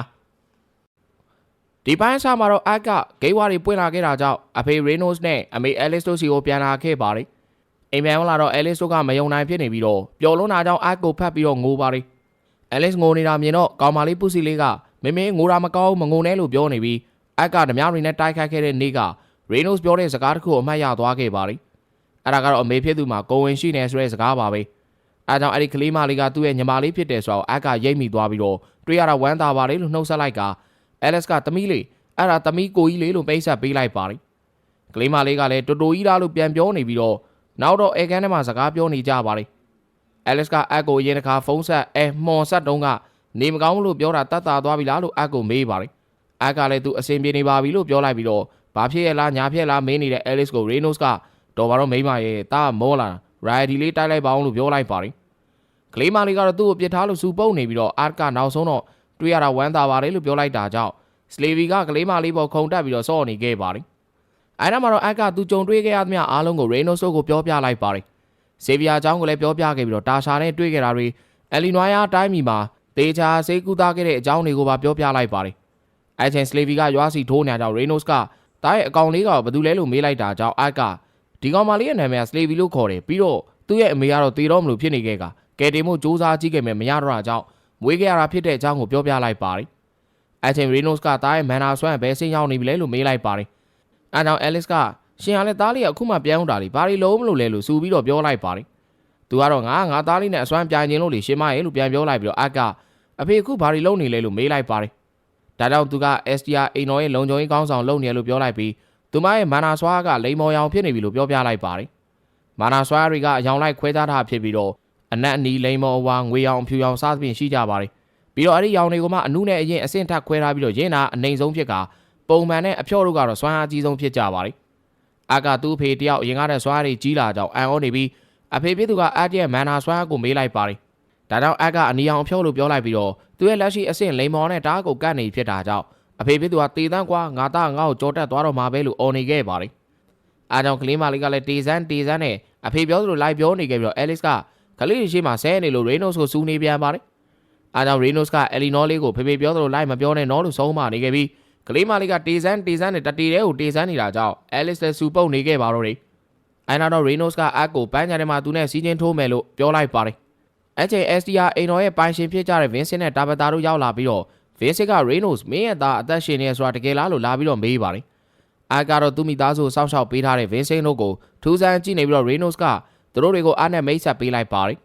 ်ဒါကြောင့်အက်ကလည်းဥတို့တွေ့ရတာဝမ်းသာပါတယ်လို့နှုတ်ဆက်လိုက်ပြီးတော့ဗင်းစင်ကမင်းကယဉ်ကျေးလိုက်တာမင်းဖေနဲ့လည်းမတူဘူးလို့ပြောလိုက်ပါတယ်ဗင်းစင်နဲ့တာဘတာတို့ကအက်ကိုသူတို့ရဲ့သမီးလေးလီလီယာနဲ့မိတ်ဆက်ပေးလိုက်ပြီးအချင်းချင်းသင်းမြအောင်နေကြဖို့ကိုလည်းမှားလိုက်ပါတယ်သူမကအက်ရဲ့ပခုံးပေါ်စလေဗီကိုသဘောကျနေပြီးတော့ကန်ကြည့်လို့ရမလားလို့အက်စီကခွင်တောင်းလိုက်ပါတယ်အချိန်ရေနိုစ်ကသူကသားဖြစ်သူနဲ့စီးချင်းထိုးတော့မှဖြစ်တာကြောင့်ဗင်းစင်တို့ကိုနှုတ်ဆက်လိုက်ပြီးမဲ့သူတို့ကလည်းကြည့်ကျင်တယ်လို့ပြောလိုက်ပါတယ်အားကြောင့်အားလုံးပဲပန်းချန်ထဲကိုသွားခဲ့ကြပြီးတော့ SCR မိသားစုကလည်းအဝေးကနေကြည့်နေခဲ့ကြကတားဖချင်းချင်းစီးချင်းထိုးကြမှာကိုဗင်းစင်တယောက်မယုံနိုင်ဖြစ်နေရပါတယ်သူကအဲလစ်ကိုအက်ရဲ့မာနာဆွမ်းအဆင့်ကအနီဖြော့အောင်ဆိုတာနောက်နေရမလားလို့ပြောလိုက်ပြီးအဲလစ်ကတော့သူလည်းလန့်သွားပြီမဲ့တကယ်ရေးချင်းရှိတဲ့ကောင်လေးပဲလို့ပြန်ပြောလိုက်ပါတယ်အချင်းစလေဗီနဲ့တူတူလီလီယာနဲ့အယ်လီနော်တို့ကပြေးလွှားကစားနေကြပါတယ်ဗင်းစင်ကဆက်ပြီးတော့ဆိုင်းရပ်စ်လို့ခေါ်တဲ့မော်ပညာကျောင်းတော်ကိုတက်နေတဲ့ညံအကောင်းဆုံးကောင်လေးတောင်12နှစ်ရောက်မှအနီးစင်းရောက်တာလေးလို့ပြောနေပြီးအက်ကတော့သူ့ဆွမ်းအဆင့်ကိုပြောပြီးတာမှားပြီးထင်တယ်လို့ညှိညူနေပါတော့တယ် အိုင်ချင်ရေနိုစ်ကချစ်သားလေးမင်းပပကြီးကအရင်လိုမဟုတ်တော့ဘူးနော်အတီကျုံးမှလို့ပြောလိုက်ပြီးတော့အသင်ပြင်လိုက်ကအာကလည်းလာစမ်းပါဗျာလို့ပြောတာကြောင့်ရေနိုစ်ကပြေးလာပြီးတော့တိုက်ခိုက်ပါတော့တယ်ဒုနဲ့နှစ်ယောက်သားတိုက်ခိုက်နေကြပြီးတော့အတီရဲ့တိုက်ကွက်တွေကိုရေနိုစ်ကကာနိုင်နေပြီးနောက်ဆုံးမှာတော့မစိုးဘူးပဲလို့ပြောလိုက်က physical တိုက်ပွဲကိုရပ်လိုက်ကြပါတယ်အိုင်ချင်ရေနိုစ်ကမီးစွမ်းကိုထုတ်လိုက်ပြီးတော့ကဲဒီခါအတီလာပြီနော်လို့ပြောလိုက်ပါတယ်ကွန်ဂျူရာလို့ခေါ်တဲ့မော်ဆီယာတွေကရေမြေလေမီ3ခုရဲ့အခြေခံစွာတွေကိုအသုံးပြုပြီးတော့အစွမ်းထုတ်နိုင်ကြကအော့ဂမန်တာလို့ခေါ်တဲ့လူတွေကတော့ရေမြေလေမီအကုန်လုံးကိုစမ်းသုံးခဲ့ပြီးနောက်ဆုံးမှကိုနဲ့အလိုက်ဖက်ဆုံးမော်စွမ်းကိုအထူးပြုကြပါတယ်အားကျအဖေကအော့ဂမန်တာတယောက်ပါရေနိုစ်ကခန္ဓာကိုယ်ကနေဘီတောက်တွေထုတ်ကတိုက်ခိုက်နေတာကြောင့်အားတယောက်အနားကိုတော့ကတ်လို့မရဖြစ်နေပြီးတော့မော်မသုံးရင်လုံးညာနေမဲ့နောက်ဆုံးမှာတော့မော်စွမ်းကိုထုတ်သုံးလိုက်ပါတော့တယ်ကဲဒါဆိုကျွန်တော်လည်းတကယ်တီးပြီးနော်လို့အကပြောလိုက်ပြီးတော့ရေနိုစ်ကိုတိုက်ခိုက်လိုက်ပေမဲ့အဖေပြည့်သူတော့တစ်ချက်တောင်ထိအောင်မလုပ်နိုင်သေးပါဘူးအကဗီဗီယိုနဲ့လေးချင်းခဲ့တဲ့အချိန်ကအာတီရဲ့မီးသုံးနိုင်တဲ့အရေးချင်းကိုမြင်နေတာကြောင့်နောက်ထပ်တစ်စီးမြင့်နဲ့မိုးကျုံမော်ကိုတင်ပေးခဲ့ပါတယ်။အဲဒါကြောင့်အကမိုးကျုံစွမ်းကိုထုတ်သုံးလိုက်ပြီးတော့ဘေးပတ်ဝန်းကျင်ကမြက်ခင်းတွေကိုမီးရှို့ပစ်လိုက်တဲ့အတွက်အားလုံးလည်းအံ့ဩကုန်ကြပါတော့တယ်။ပြီးတော့မီးစွမ်းမိုးကျုံစွမ်းကနေမကပဲဘေးနားမှာရှိတဲ့ရေပန်းစင်ကရေတွေကိုတောင်ထိန်းချုပ်ပြလိုက်တာကြောင့်အဖေပြည့်သူကဟာငါသားကြမ်းလိုက်တာဘယ်ကနေတော့တင်လာတာတုံးလို့ပြောကဝမ်းသာနေခဲ့ပါတော့တယ်။ဒုနဲ့စီချင်းထိုးပွဲပြီးတော့နေတဲ့သာစားခဲ့ကြပြီးတော့အကသူ့ရဲ့အစွမ်းတွေကို3နှစ်အရွယ်ကလေးကရလာခဲ့ကတိန်လုံးကိုဖျက်ဆီးပူးခဲ့တဲ့အကြောင်းကိုရီမောနဲ့ပြန်ပြီးတော့ပြောနေကြပါတယ်ဒီလိုအက်ရဲ့ကောင်းဆောင်တွေကိုကြားတဲ့ဗင်းစင်ကအထင်ကြီးသွားပြီးတော့ရေနိုစ်ကိုအက်ကိုဇိုင်းရန်မော်တင်တန်းကျောင်းပို့ပေးကြအောင်လို့ပြောလိုက်ပါတယ်အဲ့တင်တန်းကျောင်းတိုင်းပြည်လုံးကအခက်ခဲဆုံးဝင်ခွင့်ဆောင်ပွဲရှိတဲ့ကျောင်းပဲဖြစ်ပြီးတော့ဒါပတာလည်းဗင်းစင်ပြောတာကိုထောက်ခံနေပါတယ်သူကရည်ချင်းရှိတဲ့အက်ကိုမြောက်စားတင်တယ်လို့ပြောနေပြီးတော့ကျွန်တော်ထင်တာမမရင်သူတို့သမီးလီလီယာကိုအက်နဲ့ပေးစားခြင်းနဲ့ပုံပါပဲကျူရှင်လာကကျောင်းလာကတွေကိုလည်းသူတို့ပဲပေးမယ်လို့ပြောနေပြီးတော့အဲလစ်ကသူကအသက်ရှင်နေပဲရှိသေးတာကိုဘယ်လိုလုပ်ဝင်ခွင့်ရမှာလဲလို့ပြောလိုက်တာကြောင့်တတိဗင်းစင်ကကျောင်းကြီးနဲ့တီကျွမ်းဆွေဖြစ်တာကြောင့်သူပြောရင်ရလောက်ပါတယ်လို့ပြောလိုက်ပါတယ်အဲကတော့အခုမှမိသားစုနဲ့ပြန်တွေ့ရတာကိုကျောင်းတော်ကိုပို့ဖို့လုပ်နေကြလို့စိတ်တုန်နေပြီးစီးရင်ထိုးပွဲမှာအားတွေအများကြီးကိုသုံးလိုက်တာကြောင့်အနားယူတော့မယ်လို့ပြောလိုက်ကပြန်လာခဲ့ပါတယ်အားပြင်ကိုထွက်လာတော့လီလီယာရောက်လာပြီးတော့ပိုကောင်းတဲ့နေရာရှိတာကြောင့်သူနဲ့လိုက်ခဲ့ဖို့ပြောလိုက်ပါတယ်လီလီယာခေါ်သွားတဲ့နေရာတော့အစီကံတွေရဲ့နားနေဆောင်ဖြစ်ပြီးတော့ဦးရင်မှုအဖွားကငါကြိုးစားပန်းစားလှုပ်ထားတဲ့မြက်ခင်းလေးကိုမီးရှို့သွားတဲ့ကောင်လေးပါလားလို့စနေခဲ့ပါတယ်လီလီယာမိဘတွေရှိပါတော့အတန်အောင်မထွက်အိမ်နေမပြတ်နေခဲ့ပြီမဲ့အခုတော့ပေါ့ပါပုံစံလေးပဲဖြစ်နေလို့အကထူးဆန်းနဲ့ကြည်နေပါတော့တယ်လီလီယာဘဲသားတွေကြံသေးလားလို့အစီကံကိုမေးနေပြီးတော့အစားဖို့တဲ့သူမကိုအစီကံဖွားကြီးကဝိတ်ထိန်မအောင်သခင်မလေးရဲ့လို့ပြန်ပြီးတော့မနေထိန်နေရပါတယ်သူကဖတ်တီမာလေးလို့ခေါ်ရင်လည်းမကြိုက်ပြန်ပါဘူးနောက်တော့အစီကံတယောက်ရဲ့ပြောပြမှုကြောင့်လီလီယာကမိဘတွေမော်ပညာကိုစူးစမ်းဖို့ဖိအားပေးတာတွေခံနေရပြီးသူကရန်စူးစမ်းနေမယ်စိတ်ညစ်လာတဲ့ခါရီတိုင်းဒီကိုလာတတ်တယ်ဆိုတာကိုအတယောက်သိလိုက်ရပါတော့တယ်ဒုနဲ့ညဘက်ရောက်လာတော့ Alex နဲ့ Reno ဆိုကအကိုပြန်တွေ့ရလို့ဘလောက်တောင်ဝမ်းသာတဲ့ဆွဲအကြောင်းတွေကိုပြောနေကြပြီးပြန်ထွက်သွားကြတဲ့အခါမှာတော့အမေဖြစ်တဲ့ Alex ကငါသားလေးကအမေကိုတော့မနှမ်းရလောက်အရွယ်ရောက်နေပြီလားလို့စလိုက်တာကြောင့်အက်လက်ရှက်နဲ့နမ်းလိုက်ရပါတယ်အဲလိုနဲ့သူတို့ညောက်ကအကိုနှုတ်ဆက်လိုက်ပြီးတော့နေလေကဗင်းစင်ပြောသွားတာတွေကသူကသားကိုချစ်လို့နော်လို့ Reno ကပြန်ပြောပေးနေခဲ့ပါတယ်နောက်နေ့မနက်မိုးလင်းတဲ့အခါမှာတော့အက်ကသူ့ရဲ့တငယ်ချင်းတွေနဲ့ပြန်တွေ့ခဲ့ရပြီးမမအင်ဂျလာကနော်ကိုတွေနဲ့ပြေးဖိပြီးတော့ဖတ်ထားလိုက်လို့ကျွန်တော်ရေးတဲ့ကောင်အတိဖြတ်တဲ့ကောင်အကုန်လုံးအားတွေကျနေခဲ့ပါပြီ။တချေကလူတိုင်းဆိုမဲ့နည်းနည်းပူတဲ့ဓာတ်တန်လဲလူကောင်ကြီးကပူကြီးလာပြီးတော့မမနီနီနဲ့ကိုနီနီတို့ကငါညီလေးကချောလာလိုက်တာငါမောင်လေးကတောင်းလာလိုက်တာနဲ့ကျွန်တော်တို့တက်တိုက်လဲနောက်တစ်ခါအားကြရပြန်ပါလေ။အဲ့ချိန်မမဂျက်စမင်ကအကိုဒန်ရီရှိမရှိစစ်စစ်ကင်တွယ်နေပြီးတော့ဖတ်လိုက်ကမမမေးကိုမကာကွယ်နိုင်ခဲ့တာတောင်းမှန်ပါလို့ပြောလိုက်တာကြောင့်တက်တရံပြီးကျွန်တော်တို့ဖွဲ့ထက်ကအားကြနေကြရင်းနေပဲဒီပိုင်းလေးကဒီမှာရနာသွားပါလေခင်ဗျာ။အတယောက်ခန်းထဲမှာပတ်ဝန်းကျင်တစ်ခုလုံးကိုရပ်တန့်ထားပြီးတော့မော်ချင်းစင်ကိုလေးကျင့်နေပါတယ်။နောက်တော့ခဏနားလိုက်ပြီးပေမန်းတာကြောင့်နားမယ်လို့ပေမဲ့ချစ်တဲ့သူတွေကိုကာကွယ်ဖို့အတွက်သူဆက်ပြီးတော့စူးစမ်းမှဖြစ်မယ်လို့တွေးနေပါတယ်။အဲချိန်မှာစလီဗီကအနားကိုရောက်လာခဲ့တာကြောင့်အတယောက်ဖန်ထမ်းလိုက်တဲ့အချိန်မှာစလီဗီကရေမချိုးပေးရသေးတာကြောင့်နန်စော်ပုံနေရာကိုတီးလိုက်ရပါတယ်။ဒါကြောင့်ရေချိုးခန်းထဲမှာစလီဗီကိုရေချိုးတန်းစင်ပေးနေပြီးစလီဗီကတော့ရုန်းကန်နေခဲ့တာပါ။စလီဗီကိုရေချိုးပေးနေတဲ့အတယောက်လီလီယာရဲ့မော်ပညာအကြောင်းကိုစိတ်ရောက်နေခဲ့ပါတယ်။လီလီယာမိဘတွေရဲ့ဖိအားပေးတာကိုခံရလို့သူကထင်နေပြီးတော့ဟုံးမုတ်ကိုတီးကျင်နေခဲ့ကနောက်ဆုံးတော့စလေဗီကိုရေချိုးပေးလို့ပြီးသွားခဲ့ပါတယ်။အဲချိန်ရုတ်တဲ့လီလီယာနဲ့အာတီရဲ့မေအဲလစ်တို့ဖွဲ့ကရောက်လာပြီးတော့အာကိုလေလံပွဲခေါ်သွားမှာဖြစ်တာကြောင့်လမ်းမှာတစ်ခါတည်းပြင်ဆင်ပေးမယ်လို့ပြောလိုက်ပါတယ်။အဲလိုနဲ့အာတီယောက်စပါကိုရောက်လာခဲ့ပြီးတော့စပိန်ညာဆီယာမကိုပလာကကေရွှိုင်းမိမယ်လို့ပြောကလုပ်ငန်းစားကြပါတယ်။အဲလိုနဲ့အာတီယောက်ပြန်ထွက်လာတော့လီလီယာတို့ကချောသွားပြီးမိုင်းလိုက်တာလို့ဝိုင်းပြီးတော့ပြောကြပေမဲ့ကျွန်တော်အပြင်မှာတော့တူပါပဲ။ဘာမှထူးမသွားပါဘူး။ အဲလစ်ကအက်ကိုခေါ်သွားပြီးမဲ့လေလံပွဲကမေမျိုးမင်းတွေလာကြမှာဖြစ်တာကြောင့်ဒီတိုင်းမခေါ်သွားပဲအလှပြင်ပေးလိုက်ရတာလို့ပြောပါတယ်။အဲနောက်တော့သူတို့က Cyrus မျိုးတဲကိုရှောက်လဲကြမယ်လို့ပြောနေပြီးအားတဲ့ညီမလေးအလီနောကတော်တော်ကြီးမိမိကိုလက်တွဲပေးလို့လာပြီးတော့ပြောပါတယ်။အဲဒါကြောင့်အက်ကလက်တွဲပေးနေချိန်မှာလီလီယာကအက်ကိုအားချလိုက်တာနော်။နေမရှိတော့က तू ကငါးစီပဲကတ်နေတာလို့ပြောကစနေပါတယ်။ဒါကြောင့်အက်ကငါနဲ့လက်တွဲရမှာကသူ့အတွက်အထူးဆန်းဖြစ်နေလို့နေမှာပါလို့ပြန်ပြောလိုက်ပြီး ယ်လီနော်လီကလည်းဟုတ်တယ်တိုတိုကြီးလို့ဝင်ပြီးတော့ထောက်ခံလိုက်ပါတယ်အားတဲ့ဝေစားတွေကလီလီယာရွေးပေးထားဖြစ်ပြီးတော့သူတို့မိသားစုလည်းမြို့ထဲကိုရှောက်သွားကပျော်နေခဲ့ကြပါတယ်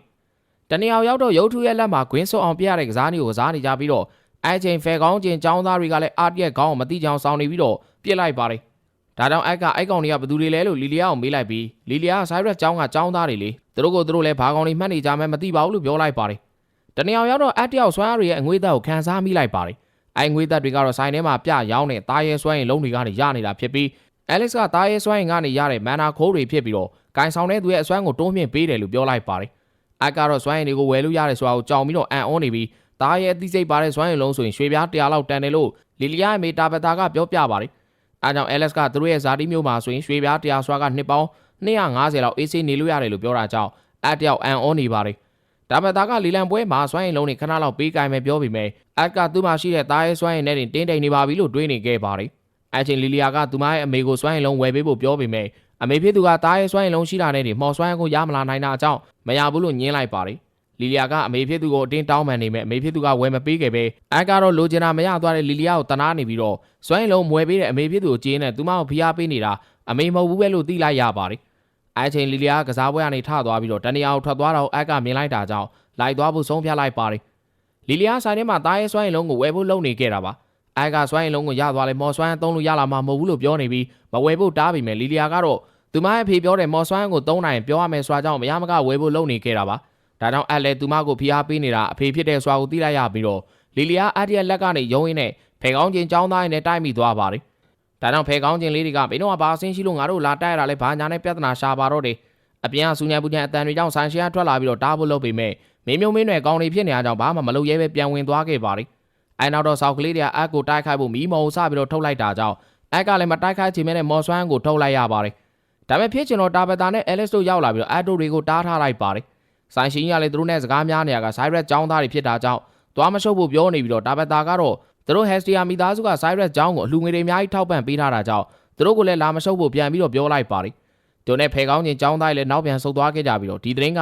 ဗင်းစင်စီကိုရောက်သွားတဲ့ခါမှာသမီးဖြစ်သူကိုစိတ်ပူနေပါတော့တယ်လီလီယာအဖေဖြစ်သူကိုတောင်းပန်နေပြီးတော့ဗင်းစင်ကဘာမှဖြစ်ဘူးလို့ပြောကအက်ကိုလည်းចောင်းကိစ္စအတွက်စိတ်မပူဖို့ပြောပြီးတော့ခုနအကောင်လေးနဲ့ရန်ဖြစ်ခဲ့တာကဘင်းရဲ့ចောင်းဝင်ခွင့်ကိစ္စကိုမထိခိုက်စေပါဘူးလို့ပြောလိုက်ပါတယ်အဲ့ဒါကိုနားထောင်တဲ့လီလီယာကသူမစားအက်ကိုចောင်းကိုသွားစီခြင်းရလားလို့မေးပြီးတော့မော်မသုံးနိုင်တဲ့သူမနေရာမှာအက်ကိုအစားထိုးလိုက်တော့မလို့လားလို့ဗင်းစင်ကိုမေးလိုက်ပြီးအဖေကိုရောအမေကိုရောအက်ကိုရောအကုန်လုံးမုန်းတယ်လို့ပြောကထွက်သွားခဲ့ပါတော့တယ်အခန်းထဲမှာဝင်တဲ့လီလီယာကိုအက်ကတကားသွားခောက်ပြီးချော့ဖို့လုပ်ပေမဲ့တကားပိတ်ထားကြောင်အိမ်တော်ဒင်းကိုကူညီတောင်းနေရပါတယ်လီလီယာငငယ်ကလေးကအဖေဖြစ်သူရဲ့ဆိုက်ရက်ចောင်းကိုတတ်မှရမယ်ဆိုတဲ့စကားကိုစိတ်ထဲဆွဲနေခဲ့တာပါမော်ဆာဖြစ်လာမှပျော်ရမယ်လို့မိဘတွေရဲ့စကားကိုထင်မှားနေပြီးတော့ချမ်းသာတဲ့မိဘတွေကလီလီယာတက်ချင်တဲ့ဆိုက်ရက်ចောင်းကိုတက်ရဖို့အလူငွေတွေဇက်တိုက်ထဲလာခဲ့ရကနေចောင်းတက်ရမှဖြစ်မယ်လို့စိတ်တစားကဖြစ်လာနေပါတယ်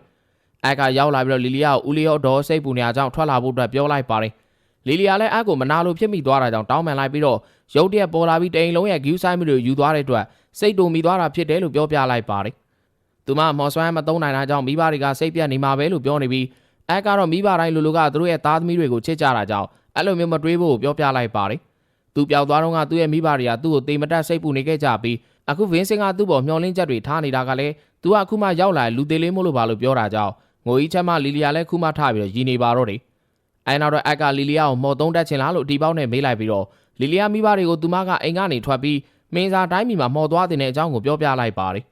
ဒါကြောင့်ဗင်းစင်ကသူသမီးကိုစိတ်ပူသွားပြီးတော့မော်မသုံးတဲ့နေပါစေအန်ရများတဲ့လောကကြီးတဲ့သူသမီးလေးကိုလွန်မပေးလိုက်နိုင်ဘူးလို့ပြောကသူသမီးကိုသူချစ်တယ်လို့ပြောနေပါတယ်အက်ကစားတစောင်းထုတ်ပေးလိုက်ပြီးတော့စားထဲမှာတော့ပပမမသမီးကိုမော်မသုံးနိုင်လို့စိတ်ပြတ်နေကြတယ်မလားမော်သုံးနိုင်တဲ့တနေ့ကျမှပြန်လာခဲ့မယ်လို့နှုတ်ဆက်သွားခဲ့တာပါဒါကိုဖတ်လိုက်တဲ့ဗင်းစင်ကဒူးထောက်ချလိုက်ပြီးတော့ငါအယူပဲငါသမီးကိုမော်တက်မှဖြစ်မယ်ဆိုတဲ့အတွေးကိုရိုက်သွင်းခဲ့မိတယ်မော်သုံးတက်မသုံးတက်ငါသမီးကိုငါချစ်တယ်လို့ပြောလိုက်တာကြောင့်အက်ကလီလီယာကိုခေါ်ထုတ်လိုက်ပါတော့တယ်တကယ်တော့အက်ကလီလီယာကိုတက်တည်ပြဖို့တဲ့ကြံစီထားတာဖြစ်ပြီးနောက်ဆုံးတော့မိဘနဲ့သားသမီးတွေပြန်တင်းမြန်သွားခဲ့ကြကအက်ကလီလီယာမော်ကိုနိုးထအောင်လှုပ်ပေးမယ်လို့ဂရီပေးလိုက်ပါတော့တယ်ဒိုနဲ့အက်ကလီလီယာနဲ့အယ်လီနော်တို့ကိုကြောပေးထိုင်ခိုင်းကအသက်ကိုပုံမှန်ရှူခိုင်းလိုက်ပါတယ်အမောင်ထဲမှာအလင်းကိုတွေးတဲ့အထိလုပ်ရမယ်လို့အက်ကပြောနေပြီးတော့အယ်လီနော်ကအလင်းအောင်ကိုမြင်ပေမဲ့အသက်ရှူရက်လိုက်တာကြောင့်ပျောက်သွားခဲ့ပါတယ်လီလီယာကတော့ခုထိအလင်းအောင်မမြင်ရသေးပဲအဲနောက်တော့အမုံဝါအဆက်ပြောက်လေးတွေကနေလှပပြီးတော့ဝဲပြန်နေတဲ့အလင်းပန်းလေးတွေကိုတွေးလိုက်ရပါတော့တယ်ဒါကြောင့်ဗင်းစင်ကဝမ်းသာလုံးစိုးသွားပြီးတော့အိမ်တော်ကြီးတစ်ခုလုံးဧည့်စီအိမ်စီတွေပါဝင်ပွဲတော်ကြီးတစ်ခုကိုကျင်းပလိုက်ပါတော့တယ် လီလီယာသူမဘလို့မော်သုံးလာနိုင်မှာလဲလို့တွေးကပြောနေခဲ့ပြီးဒီပိုင်းလေးကဒီနားမှာအဆုံးသတ်သွားခဲ့ပါတယ်ခင်ဗျာကျွန်တော်အံ့ခင်မှုပါဟက်ဆီယာမီသားစုရဲ့လေလံပွဲစတင်မဲ့ဆိုင်တော်ကြီးကိုကြည့်ကအတယောက်အံ့ဩမြင်သက်နေပါတယ်ညီမလေးအယ်လီနောကလည်းမပြီးတပြီအတန်လေးနဲ့ရဲတိုက်ကြီးကြနေရပဲလို့ပြောနေပြီးတော့အဲလက်စ်ကသူမရဲ့ကလေးတွေအတိုင်းဝိုင်းကြီးတွေကြားမှာဝင်မဆတ်မအောင်စိုးရိမ်နေပါတယ်အဲလိုနဲ့အထဲကိုရောက်လာကြတော့အက်ကပွဲကသူတွေအားလုံးကမင်းမျိုးမင်းနွယ်တွေစွန်စားသူတွေနဲ့သူရဲကောင်းတွေစွာကိုသိလိုက်ရပြီးဗင်းဆန်ပစ္စည်းတွေနဲ့တခြားစုဆောင်းသူတွေရဲ့ရှားပါပစ္စည်းတွေကိုတတိကြီးမြင်လို့ရမယ်အခွင့်အရေးတစ်ခုပဲလို့တွေးနေခဲ့ပါတယ်အဲချိန်လီလီယာသူမနှစ်သက်တဲ့ base mana call တွေကိုကြည့်နေခဲ့ပါတယ်လုံခြုံရေးကောင်းဆောင် Reynolds ကလည်းသူ့ရဲ့အဆောင်တွေကိုတေချာညွှန်ကြားနေခဲ့ပြီးတော့အဲ့ဒီမြင်ကွင်းကိုမြင်နေတဲ့ Art ကသူ့ဖေရဲ့ယူပါလမ်းလိုက်တာနာမည်လည်း Reynolds ဆိုပဲလို့ပြောနေတာကြောင့်လီလီယာကသူသာကြားသွားရင်ပျော်သွားမှာပဲလို့ပြောလိုက်ပါတယ်အိုင်နာတော့ Vincent ကအထူးဧည့်သည်တော်တွေကိုကြေညာပေးပြီးတော့သူတို့တွေကတော့ Princella ရဲ့ဘယင်မ Blaine Glitter ဘယင်မင်းသား Curtis နဲ့မင်းသမီး Kathleen တို့ပဲဖြစ်ပါတယ်အဲလိုကြားတဲ့ခါမှာပွဲတက်လာတဲ့သူတွေကပျော်သွားကြပြီး Vincent ကအခမ်းအနားစပြီးဖြစ်တဲ့အကြောင်းကြေညာလိုက်ပါတော့တယ်ဒီလိုနာမည်ကြီးလာတဲ့ဘရင်ကိုမြင်လိုက်တော့အက်ကသူ့ရဲ့အရင်ဘဝကိုတော့တတိယသွားပြီလို့ဆိုလိုက်ပါတယ်ပွဲကိုစောင့်ကြည့်ပေးနေကြတာကအက်ရဲ့တငယ်ချင်းတွေလို့ပြောလို့ရတဲ့ Reynolds ရဲ့တပည့်တွေဖြစ်ကြပြီးတော့အဲချိန် Vincent ကမန်နာထက်ထားလေးလျှက်စီးထွက်တဲ့ဓာတ်တစ်ချောင်းကိုလေးလံတင်နေပါတယ်အိုက်ကသူ့အတွက်လည်းမန်နာထက်အသုံးပြုလို့ရမယ့်လက်နက်တစ်ခုခုရရင်ကောင်းမယ်လို့တွေးနေခဲ့ပြီးတော့နောက်ထပ်လေးလံပစ္စည်းကမျက်နှာဖုံးတွေဖြစ်တာကြောင့်သဘောကျသွားပြီးတော့ Alice ကလိုချင်တာရှိလို့လားလို့မေးတဲ့အခါမွေနိုင်ပါဘူးမေရဲ့ဈေးကြီးလွန်းတယ်လို့ပြောလိုက်ပါတယ်အဲချိန်လီလီယာအယ်လီနော်တို့နဲ့အတူရှိနေတဲ့ဆေဗီယာပျောက်သွားတာကြောင့်အိုက်ကအပြင်ကိုထွက်ကလိုက်ရှာခဲ့ပြီးတော့ဆေဗီယာကအပြင်ဘက်မှာအကျော်ဆန်းနေတာဖြစ်ပြီးတော့သူ့ရဲ့ရှေ့ကိုထူးဆန်းတဲ့ဝင့်ယုံနဲ့မော်စရာတယောက်ကရောက်လာခဲ့ပါတယ်အဲချိန်မှာပဲဗင်းစင်ကဝေါ်လိုင်ယွန်ကဘာချင်းသေးတကောင်လေးလံတင်နေခဲ့တာဖြစ်ပြီးတော့အကောင်ပေါက်လေးကတော့မှစွမ်းအားကြီး A rank ဖြစ်တာကြောင့်ဘလေတာဘင်းရဲ့သားဖြစ်သူကားဒစ်ကလိုချင်တယ်လို့ပြောပါတယ်ဂျန်ကင်းဈေးကရွှေပြား450ဖြစ်ပြီးတော့တယောက်ပြီးတယောက်တထေးတွေကဝယ်လိုအားကြီးတာကြောင့်တယောက်ထက်တယောက်တောင်းဈေးတွေပေးနေတဲ့တန်ကြီးကရွှေပြား600 900ထိကိုရောက်လာခဲ့ပါတယ်အိုက်ကဘလေတာဘင်းကသားဖြစ်သူတဲ့ရွှေပြား1000ပေးကဝယ်လိုက်ပြီးတော့လေးလံအောင်သွားခဲ့ပါတယ်အပြင်ဘက်မှာတော့အိုက်ကဆေဗီယာရဲ့အတန်ကိုကြားနေခဲ့ရပေမဲ့မမြင်ရပါဘူးသူ့ထူးဆန်းတဲ့မော်ရှာကမန်နာဘီးစ်တကောင်ဆိုတာသိနေလို့ကင်ကြီးဖို့လုပ်နေပြီးကန်ကောင်းစွာနဲ့အိုက်ကအချိန်မီရောက်လာခဲ့ပါတယ်အိုက်မော်ရှာဘလေတာဘင်းရဲ့ကွန်ဂျရာတကောင်ဖြစ်ပြီးတော့စွမ်းကြီးတာကြောင့်ညီမင်းပြဿနာကြီးကျယ်တက်မှာကိုအိုက်ကသိနေခဲ့ပါတယ်ဒါကြောင့်သူကဆေဗီယာကသူ့ရဲ့အကောင့်လေးဖြစ်တာကြောင့်လွတ်ပေးဖို့ပြောနေပြီးကွန်ဂျရာကအလွန်တရာမှရှားပါလာတဲ့မန်နာဘီးစ်ပဲရောင်းဖို့လားဘယ်လောက်လဲလို့မေးတဲ့ချိန်မှာအက်စီကိုဆေဗီယာကပြေးသွားခဲ့ပါတယ်အိုက်ကဆေဗီယာကထွက်ပြေးသွားလို့ပါလို့ပြောနေပြီးတော့တေချာပေါက်ပြဿနာတက်ပြီးလို့တွေးနေခဲ့ကပြန်တော့မှမလို့ကွင်းပြူပါအောင်လို့ပြောလိုက်ပေမဲ့အဲ့တရဝါကိုဒီမှာထားခဲ့စမ်းငါလိုက်ရှာနေခဲ့တာကြာပြီငါသာဆိုရင်ဒီကောင်းရဲ့အစွမ်းစားအပြည့်ထွက်အောင်လုပ်ပေးနိုင်မှာလို့ပြောလိုက်ပါတယ်အဲ့လိုပြောပြီးတော့မီးနဲ့တိုက်ခိုက်လိုက်တဲ့အခါမှာတော့အိုက်ကမဆောင်ခဲ့ပါဘူးကွန်ဂျရာကသူ့ရဲ့အမေကိုနာခံဖို့ပြောနေပြီးတော့ဘရင်ရဲ့ကွန်ဂျရာဖြစ်လို့နိုင်ငံအတွက်လိုအပ်တာကြောင့်ချက်ချင်းပေးဖို့ပြောနေပါတယ်အိုက်ကတော့နားမထောင်မဲနဲ့ရှောင်းထွက်သွားခဲ့ပါတယ်ဒါကြောင့်ကွန်ဂျရာကနမ်းမိတ်နန်းစကားကိုမနာခံရင်မင်းရဲ့မိဘတွေဒုက္ခရောက်လိမ့်မယ်ဆိုတာမသိဘူးလားလို့ပြောလိုက်တာကြောင့်အိုက်ကနောက်ထပ်စကားတစ်ခုပြောကြည့်လိုက်လို့ပြောကကြောက်စရာမျက်လုံးတွေနဲ့ပြန်ကြည့်လိုက်ပြီးကောင်းကင်ကြီးကလည်းအမှောင်ကျရဲတိုင်းမန်တွေကလည်းကွဲကြည့်လို့လာခဲ့ပါတယ်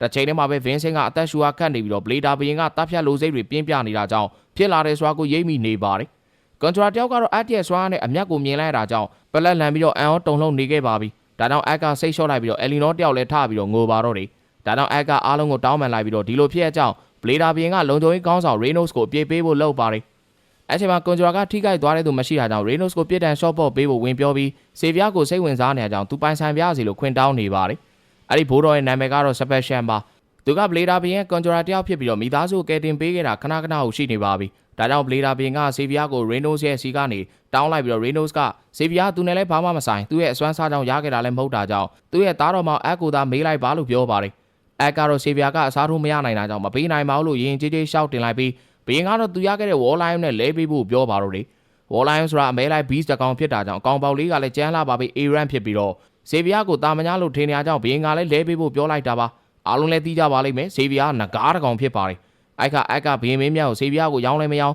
ပေးလည်းမပေးလဲလည်းမလဲနိုင်ပါဘူးလို့ရှောက်တင်လိုက်ပြီးတော့ဘရင်မင်းမြတ်ကနှစ်ခါတောင်းပြီးဖြစ်လို့နောက်ဆုံးတစ်ခေါက်ထပ်တောင်းမယ်လို့ပြောလိုက်ပါတယ်အာနာတန်နဲ့ပြောလာတဲ့အခါမှာအိုက်ကမတ်တက်ထားရလိုက်ပြီးအရှင်ကလေးတွေကိုရောဘလောက်နဲ့ရောင်းမလဲလို့မေးလိုက်တဲ့အခါမှာဘရင်ကတင်းသွားပါတော့တယ်အက်ကကောင်းကောင်းပြောပြီးမဲ့ကောင်းကောင်းညင်းမိမဲ့မာနာကိုရှီတန်းတင်ပြီးတော့တင်းခံတဲ့ဘရင်ကလေးတွေကိုဘလောက်နဲ့ရောင်းမလဲလို့မေးလိုက်တာပါအားကြောင့်ဘရင်တပ်တွေကစောက်ပါပါမခန့်နိုင်လို့ပြောလိုက်ကဝင်တိုက်ခိုက်ကြပြီးတော့အက်ကတော့နပန်ချင်းမေးလိုက်ပါတယ်စပယ်ရှန်ကလည်းသူ့အနေနဲ့ဆေဗီယာကိုရမှဖြစ်မယ်လို့ပြောကတိုက်ခိုက်တဲ့အချိန်အက်ကသူနှစ်ရှည်လာများလေးကျင်လာတဲ့အချိန်ရက်ချင်းစွာကိုတုံးလိုက်တာကြောင့်အားလုံးလည်းရက်တန့်လို့သွားခဲ့ပါတယ်စပယ်ရှန်ကိုတော့လှုပ်ခွင့်ပေးထားပြီးတော့အက်ကရှေ့ကိုတိုးလာတဲ့အခါမှာဘင်းကဘရင်ရဲ့ကွန်ထရာကိုနိုင်မယ်ထင်ရလားလို့ပြောနေပေမဲ့အက်ကသူ့ခြေထောက်ကိုမြေဆွဲအားမော်နဲ့ဆွဲချလိုက်တာကြောင့်ကျိုးသွားခဲ့ပါတယ် စပယ်ရှန်ကကြောက်လန့်ပြီးတော့အကူအညီတောင်းပေမဲ့ဘသူကမှမကြားပါဘူးအက်ကတော့စကားတစ်ခုပဲပြောပြီးတော့စပယ်ရှန်ကိုသတိပေးလိုက်ပါတယ်အဲစကားတစ်ခုကတော့ကိုစင်ကိုတီဆိုတာပဲဖြစ်ပါတယ်အချိန်ပေါ်ရောက်သွားတဲ့အခါမှာအားတယောက်အားကုန်ပြီးတော့သတိလစ်သွားခဲ့ပါတယ်ပြန်လို့လာခေါင်းကိုင်းနေပြီးတော့သူလက်လွန်သွားပြီးဆိုတာကိုသိလိုက်ပါတယ်အဲ့ချိန်မှာအဲလစ်ရောက်လာကြောင်းအက်ကသူသတိလစ်သွားပြီးတဲ့နောက်ပိုင်းဘာဖြစ်သွားလဲလို့မေးလိုက်တဲ့အခါအားလုံးကလန့်သွားပြီးတော့ဆရာဝန်ကမကြခင်မှာတတ်တာသွားမှာပါလို့ပြောရင်ပဲစိတ်ပူနေခဲ့ကြပါတယ်လို့ပြောပြပါတယ်အဲနောက်တော့သားမီးညောက်ဈေးတွေကိုရောက်လာကြပြီးတော့အယ်လီနော်လေးတို့ကလစ်တစ်ခုကိုဝယ်ခဲ့ကြပါတယ်အဲလစ်ကတားရောဘာလို့ကျင်လဲလို့မေးပေမဲ့အားကတော့ပတ်စံမရှိမှပူနေကြကြောင်းအဲလစ်ကအမေလည်းအလုပ်လုပ်ပါတယ်ကွာလို့ပြန်ပြီးတော့ပြောနေရပါတယ်တို့နဲ့သားမီးညောက်လိုအပ်တာတွေဝယ်ခဲ့ကြပြီးတော့အင်ကိုပြန်တော့ဘေးမင်းမြရဲ့ကိုစလဲကဆေးပြားကိုရောင်းဖို့အတင်းကျပ်ရေနို့စ်ကိုလာပြီးတော့ပြောနေခဲ့ပါတယ်ကိုစလဲကအက်ကိုဘေးမင်းမြအသေးဖွဲလေးတွေအတွက်တောင်းပန်ပါတယ်လို့ပြောပြီးတော့ရွှေရင်းကားတချို့ထည့်ပေးလိုက်တယ်လို့လည်းပြောပြလိုက်ပါတယ်အက်ကိုတိုက်ခတ်တဲ့တပ်သား2ယောက်ကိုလည်းအလုတ်ထုတ်ပစ်လိုက်ပြီလို့ပြောပြလိုက်ပြီးရေနို့စ်ရဲ့လုံခြုံရေးတာဝန်မကျေပုံမှုကိုလည်းလျှော်ပေးလိုက်တယ်လို့ပြောပါတယ်အက်ကဆေဘက်ရှန်ကဘလို့ဖြစ်သွားလဲလို့မေးနေပြီးတော့ကိုစလဲကခြေထောက်ကျိုးသွားပြီမဲ့အလုတ်ထုတ်လိုက်ပြီးတော့မကူတာပြီးပဲထားထားတယ်လို့ပြောလိုက်ပါတယ်ခြေထောက်ကျိုးသွားတော့အက်ရဲ့လက်ချက်လို့ဆေဘက်ရှန်ကပြောနေတယ်လို့ပြောပြီးရေနို့စ်ကတော့မဖြစ်နိုင်တာသူတို့မျက်စိရှေ့တင်လေးကိုလို့ပြောနေခဲ့ပါတယ်ကိုစလေကအိုက်ကိစ္စတော့အဆောင်တက်သားတယောက်နဲ့မတော်တဆတိုင်းပြီလို့ကျိုးသွားတယ်လို့အမှန်လိုက်ကြောင်းပြောနေပြီးတော့ဘေးမင်းမြတ်လည်းနောင်တရနေပါပြီလို့ပြောပြပါတယ်ဒီလိုနဲ့အက်တို့ကဘေးမင်းမြတ်ရဲ့တောင်းပန်တာကိုလက်ခံလိုက်ကြပြီးတော့ရော်ချင်းနေနဲ့ BNC ကရတဲ့ရွှေပြားတွေကို Reynolds ကအက်ကိုပေးလိုက်ပါတယ်ဒါကြောင့်အက်ကကျေးဇူးတင်လိုက်ပြီးတော့ငါသားတော်တယ်လို့ချီးကျူးလိုက်ပါတယ်